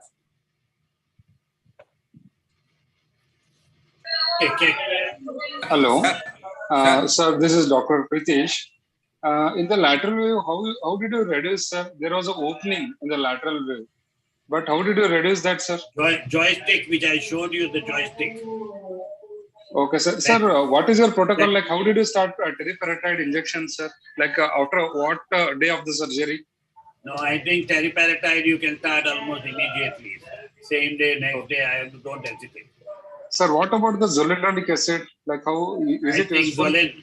Zoledronic acid does not work the way the teriparatide works. Teriparatide produces bone, zoledronic acid avoids bone loss. So these are two different ways of function. Okay, sir. Thank you, sir. For our fracture healing, what has been sir. off-label use, which has been helped, is teriparatide. Okay. Thank you, sir. Yes, Asim, you want to say something? Yeah. I was listening to a webinar where there was Goras right from Mayo Clinic and all those big names. They have copied your jugaad. So even in US where it's difficult to use off-label things, they are using it and are happy. So there is some support. Probably they will publish it sooner or later. Yeah. Sir, actually, आएगा बिल्कुल. Sir, can you Yes. show us a videos of like reducing joystick method if you have, sir? अरे एक ही दिन में सभी थोड़ी पढ़ाएंगे यार, धीरे धीरे सब. अभी फ्रैक्चर नेक फीवर अभी दूसरा एक दिन नहीं तो और दूसरा 2 दिन चलने वाला है. डोंट वरी, तू चिंता मत कर, तो थक जाएगा. तू थक जाएगा, हम लोग नहीं थकेंगे. Sir, in this, sir, when you are using the anti-rotation screw with the THS, so you're always first tightening the anti-rotation screw, and then you're applying the DHS thing to acquire the valgus. That's right. Isn't it? Right. Oh, okay. Fine. Anybody else wants to present a case? Anybody else wants to present a case?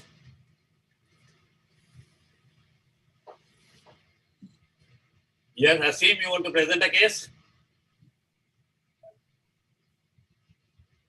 Asim? Can you hear me? Can I ask a question? Yes. Considering where I am, I don't have image intensifier. The case you showed, is it prudent to do Austin Moore or Thompson or bipolar? Yeah, if you don't have a SIA, which is a good decent SIA, probably you Yes. have hardly much choice which you have got. Because with the X-rays, you may not be able to execute it same as good as otherwise. Okay. So, hemiarthroplasty is also a choice. Like, but just tell me which part of the world you are working. Kenya. In Kenya, you have no SIA? Where I work is a rural area, so it doesn't have a SIAM. Doesn't have a SIAM. You cannot afford, or the hospital where you are working cannot afford. Yes. My question is direct to you, doctor. Yes. Where I'm working, there is no SIAM, but where other private hospital, there is SIAM. But where I'm working, there is no SIAM.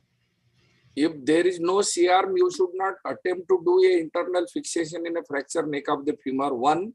And second, unинdicated joint replacement or prosthesis replacement should not be done. Better to refer this case to a higher center where with good chances of treatment are there. Okay. Okay, I think I'll now talk about how to do a good DHS in a transcervical, or it also involves the IT fracture. DHS, avoiding errors. This is the lovely, I think I'll just talk about it. This is the end of the road. This is in Argentina, before you go to Antarctica. This is where the road ends. And there is no road after this. There is only thing is after sea. So this is when we went to Antarctica. This was which was taken, and I think it was a lovely spot. It has been advertised as the end of the world, end of the road in the world. DHS, after obtaining a perfect reduction, either closed or after open reduction, I am talking about a standard day-to-day DHS 135 with TAD less than 20. That is the gold standard. 135, this is what I am talking about.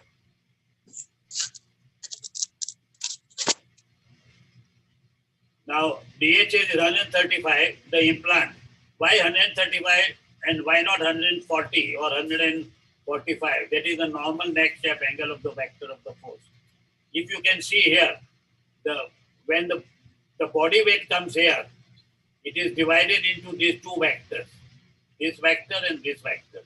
This vector which goes through the neck of the femur, and this vector is 135 degrees. So when you are putting the DHS of 135 degrees, it is coaxial with the weight bearing. While if you put a 1 and 130 and this is a 1 and 35, then while weight bearing, you are really conflicting that. And that's the reason why 135 degrees is the chosen one for most of the things.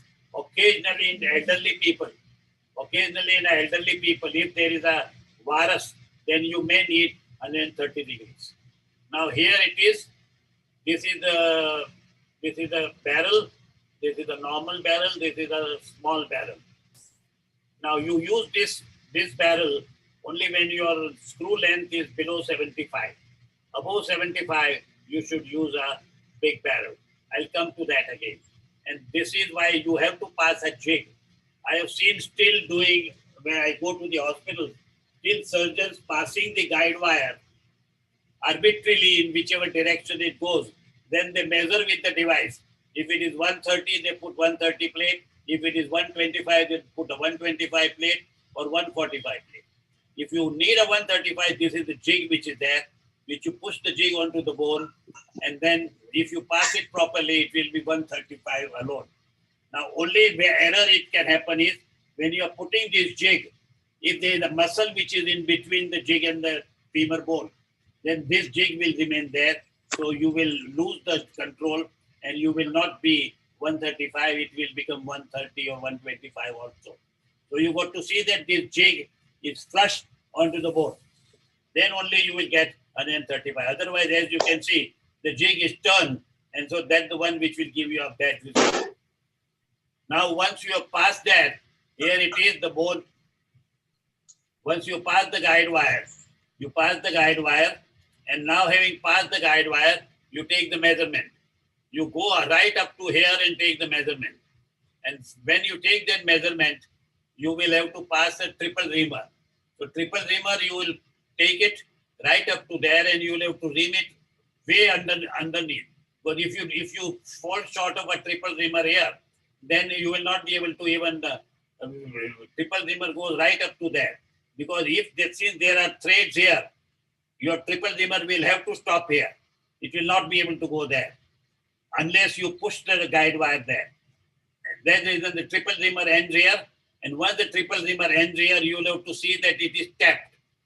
So you got to tap it also right all the way. If you don't tap it, so this is 95 degrees, you see that the tap goes right up to there wherever the hole is made. And it has to have a full drill has happened at that level. If it has not, if the drill has happened at 90 and you start tapping at 95, then there will be a spinning of the head will happen. So that's the reason, if at all drill little more, tap it fully, and once having tapped it fully, now you can put a DHS. And you can see when you are passing the DHS, the plate will remain parallel. So when you pass this sleeve above, they will fit into properly. Otherwise, the plate remains away, then you will not have the same effect which you desire there. And then it will go back there and you will be able to get the passing the DHS properly. Now here in this situation, when you are passing a DHS, the tap is very important in a younger bone. Because in a older bone, you will be able to pass the screw even without tap. But in a younger bone, it is very, very important. So if tapping fully not done, when passing the screw, if the last thread of the screw enters the strong bone, which is not tapped, the femur head will start spinning, and that is not desirable. Now you can see this patient, 23-year-old female. This is the pre-op X-ray. This is the immediately excellent reduction was done. But once you can see the excellent reduction was done, and when the screw was passed in, the head, this thing toggled. So you can see the whole thing toggle, and you got a malunion. Excellent reduction was done and on the table, but then you got a malunion. Once you got this malunion, because the head was spinning, once the head was spinning, so how do you avoid all that? This is past two guide wires even before drilling and tapping. So it will avoid the head spinning very much. Now drill and tap fully. As I said, all the way you drill it properly and so that you will be able to tap fully. Pass a derotation screw first so that it will hold the head there. Tap 5 mm more for the safety and then pass DHS screw. In a younger bone, it is very, very necessary. Because if it is not tapped properly, then it will start spinning. This is 5 and do the same thing. And here you can see here what has happened. It has gone into AVN. It has gone into AVN because while the fracture is held up. Sir, can I ask one question? Yes, please. The derotation screw is length should be shorter than the DHS screw. It is going almost subchondral. This is what you're talking about. Has been Dr. Shiva has been talking into intertrochanteric fractures. It has not been shown to be any use in a transcervical fracture, and even in an intertrochanteric fracture. I think essentially Dr. Shiva talks about it. I don't find any reference in the world literature about that. Okay, thank you. So you can see this is the one where while putting this big screw, the head, it went into spin. And that's why the whole thing got into AVN. You can see the fracture is held up. Now, whether that was the cause of the AVN or no, it is anybody's guess. But this is the one which you must avoid it, at least while doing a DHS. So after perfect reduction, DHS with derotation screw, few gold standards. First, 2 guide wires in the head to avoid toggling. Some suggest to penetrate the head and bite the acetabulum so that it will never toggle. Drill fully, maybe a little more than the screw length. Tap fully, do not give up the last tapping. First, introduce the derotation, 6.5 to 7 mm screw, and compress the fracture to get a little valgus. Then only DHS. Never allow toggling of the head, which may induce acquired AVN. And as you can see, the tip apex distance 10 into 10, which we talk about, is the normal one. So in AP and lateral, it has to be 10 into 10. Then only, you know, because that is the reason is, these are the two trabeculae which are passing by. And this is the junction of the two trabeculae. And that is the strongest part of the bone. That's the reason why you have to end up into this part. Even if you go a little more, there is no harm in it. Or even if you go a little down below, there is no harm because the whole junction is here. Sir, But you cannot go, just a second, but you cannot go more proximally because then you will not be able to be into the best bone. Yes, please. Sir, to accommodate derotation screw, should we place the DHS screw little inferior? Exactly. That's what I am talking about. That this, if it is lower down, it will not do any harm. You will have a place to put a derotation screw. Perfectly right. And now here, sleeve. The sleeve has to be properly adjusted. Now here you can see if the adequate barrel size. Now here is the barrel size which is there. If your barrel stops here, then this, while weight bearing, this will angulate and it will not glide. So the barrel must end up right here. So the whole thing is barrel should come just short of the end of the screw should end up at the end of the barrel. If screw ends up here, you will have a toggling occurring. As you can see here, if the screw is here and the barrel is there, there is going to be a toggling and that's the reason it will hit here and now there will be no collapse. While here, if it is going all the way down, then if at all there is a minimal collapse occurring, it will be accommodated there. So your sleeve must, the screw should end up almost at the end of the sleeve and never halfway through. That is not enough.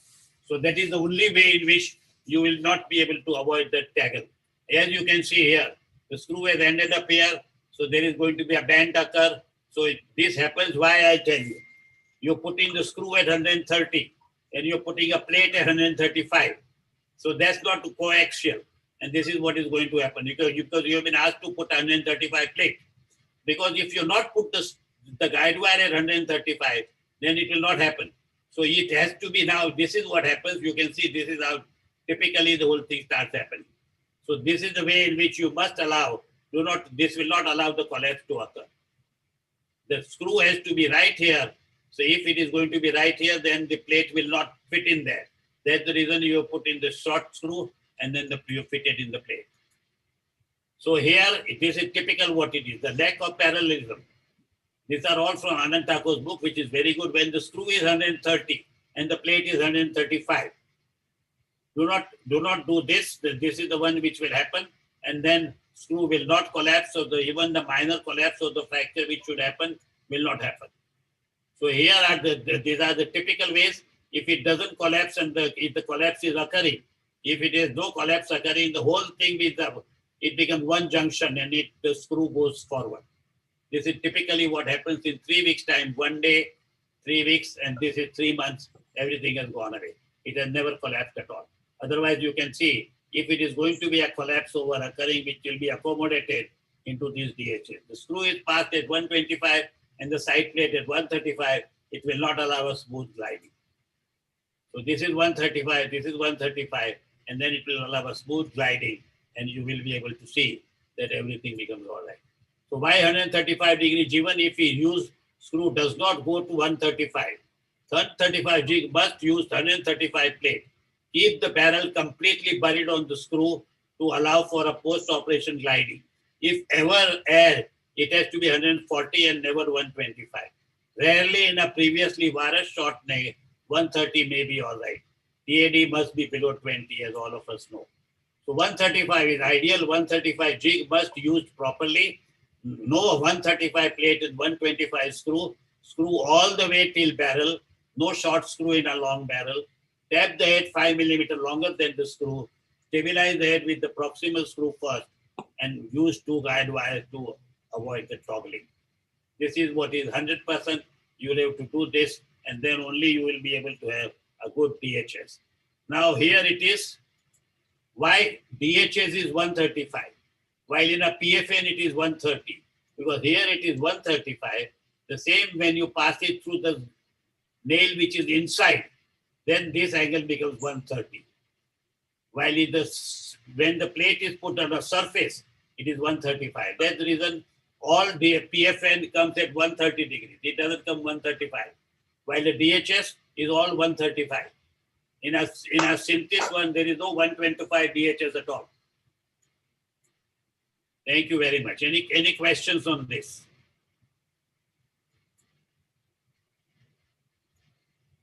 Any question? Yeah, sir. Sir, yeah. Just now you mentioned that screw should be at the tip of the barrel. Sometimes if I want to achieve 3 or 4 millimeter of compression, then I keep that much inside, and when I tighten the top nut, I get that 4 millimeter compression. I will not get it if I keep it outside. Yeah. Perfectly all right. Yeah. But that compression which you achieve on the table, it gives you a good psychological comfort.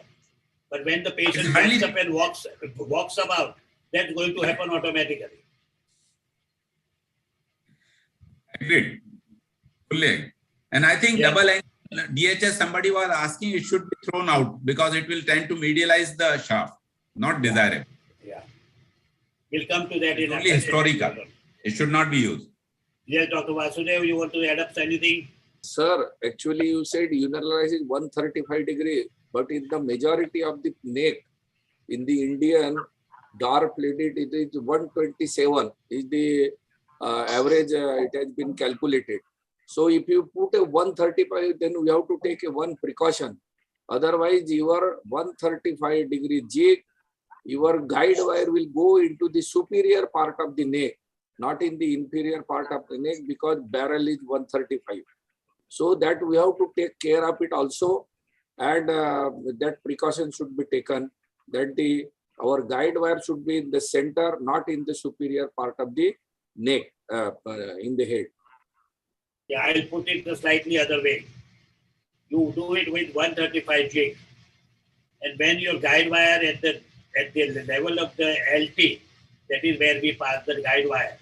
If your guide wire is not going in the center with 135 degree jig, you know that this is a varus hip, so you will have to change over to the 130 jig, and that 130 will go in the center. What you say is exactly the same, but yes, intraoperatively, that guide wire, if it doesn't go in the center and it goes proximally, then you know that this neck is not that angle. Elderly people, so many of them are 130. You are absolutely right. Absolutely right. May I ask? Dr. Sangeet, you want to add up something? No, sir, nothing. Okay. Any questions? Anything? Yeah, I wanted to ask about locking the DHS. Must we lock it? And if we don't lock it, what will happen? DHS, what do you mean by locking it? Locking it is a top screw. That is the top compression screw of the DHS through the barrel. That is what he wants to say. Yes. It is not like a PFN where you put it from the point of entry. In a DHS, it is only the screw which Dr. Negi described, which you want to achieve a compression on the table. That top screw is important. His question is whether the hip screw and the barrel will disengage if we don't put a top screw. No, it will not. No. It will not. It will not. No. Quite a lot of people don't put a top screw at all. But as Dr. Negi mentioned, if you want to do some compression onto the fracture site on the table, then you keep that barrel slightly longer, the screw slightly shorter than the outermost part of the barrel, so that you will be able to put the screw there, but it is not right touching the barrel. And when you tighten that top screw, then you will achieve the compression on the table because the screw will slightly come out. Sir, in thin patients, I usually compress with the top screw and then remove the top screw because it hurts patients. Yes, I think there is some point in it. But that will happen mainly if the collapse has occurred and the screw itself has backed out. Only the top screw, if it has not backed out, the screw is not really backed out because of the collapse, which we often see minimal backing out happens. But top screw by itself, I feel, does not really give a trouble.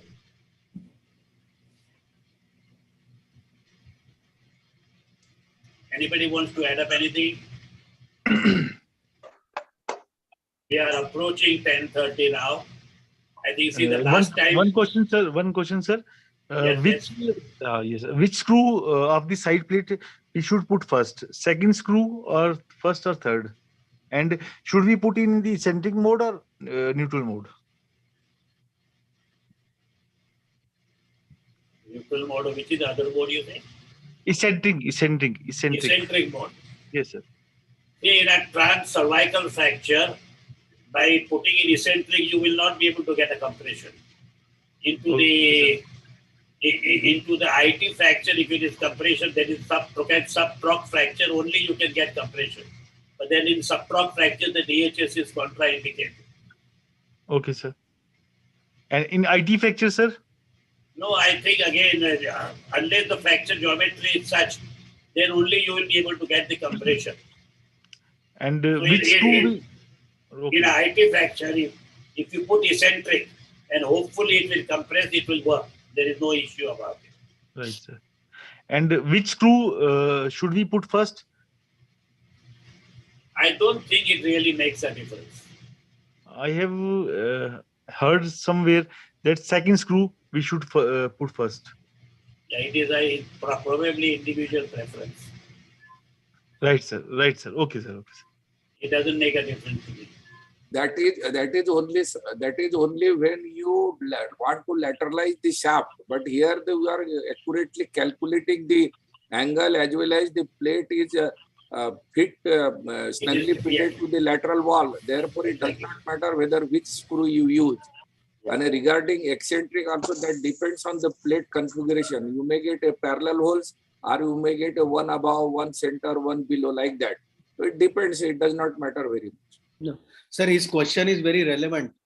Now, if you have an unstable intratrochanteric fracture and we put the last screw and we remove the clamp, usually there is a tendency of a sag, angulation which occurs at the fracture site, which can be prevented if you put out of the 4 holes, the second hole.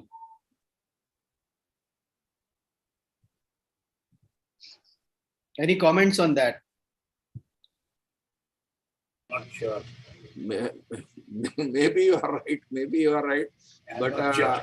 I have not come across the placement of the screws. No, if you clamp the plate to the shaft, the plate holding clamp, if you release that and put the last screw, there is a natural tendency of a sag which can occur. In an unstable. Generally, do you ever remove the clamp before 2 screws are put in? No, never. By and large, never. Yeah. Only we put in 2 screws and we remove the clamp. That is what is the normal way. Only when we have to put tension band value from GT to first screw, we put the first screw last. Yeah. Then probably.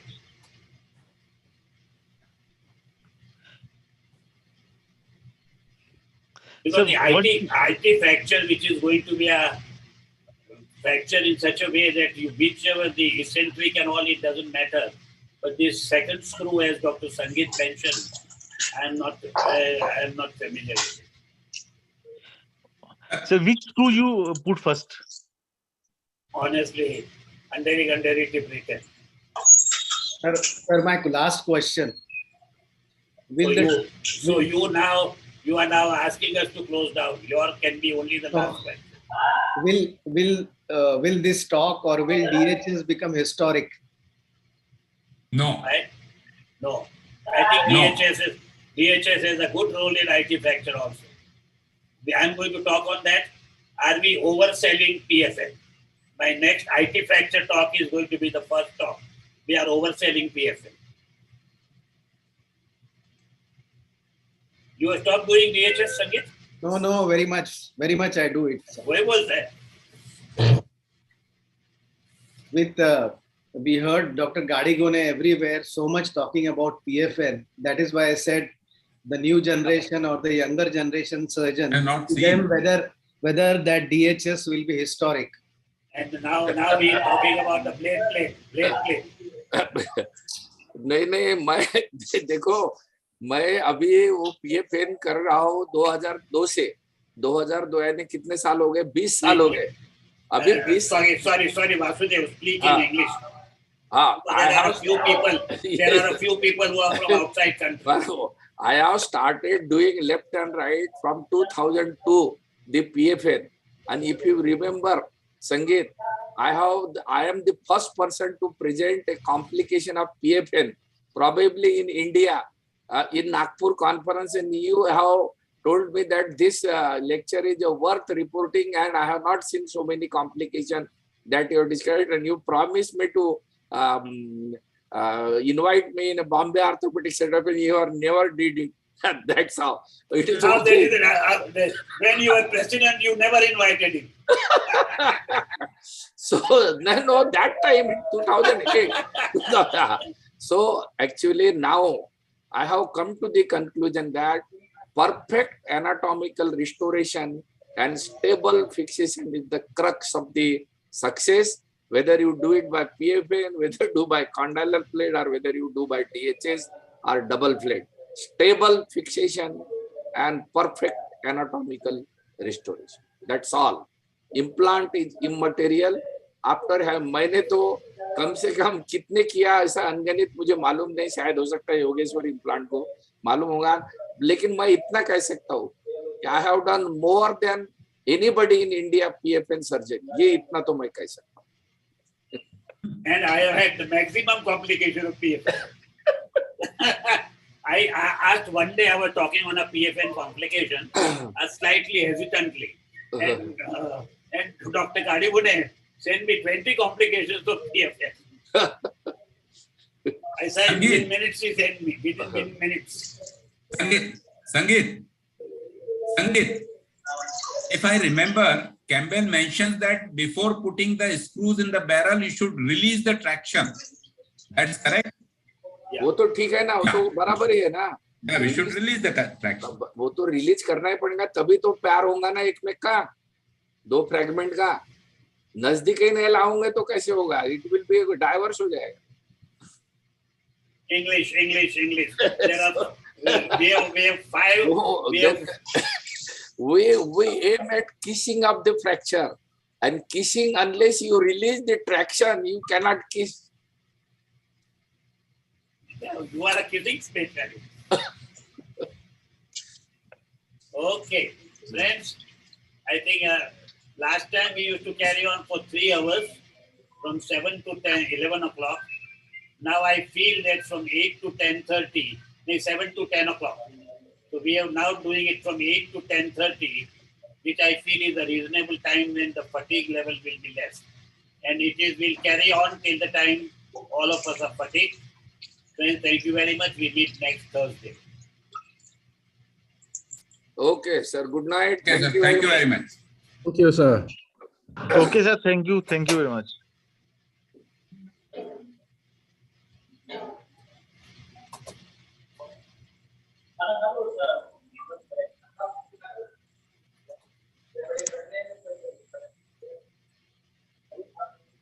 नींद आ रही मुझे तो वैसे काय की नींदो class attend कर लिया तो नींदो माते ज्यादा क्लास अटेंड कर ली.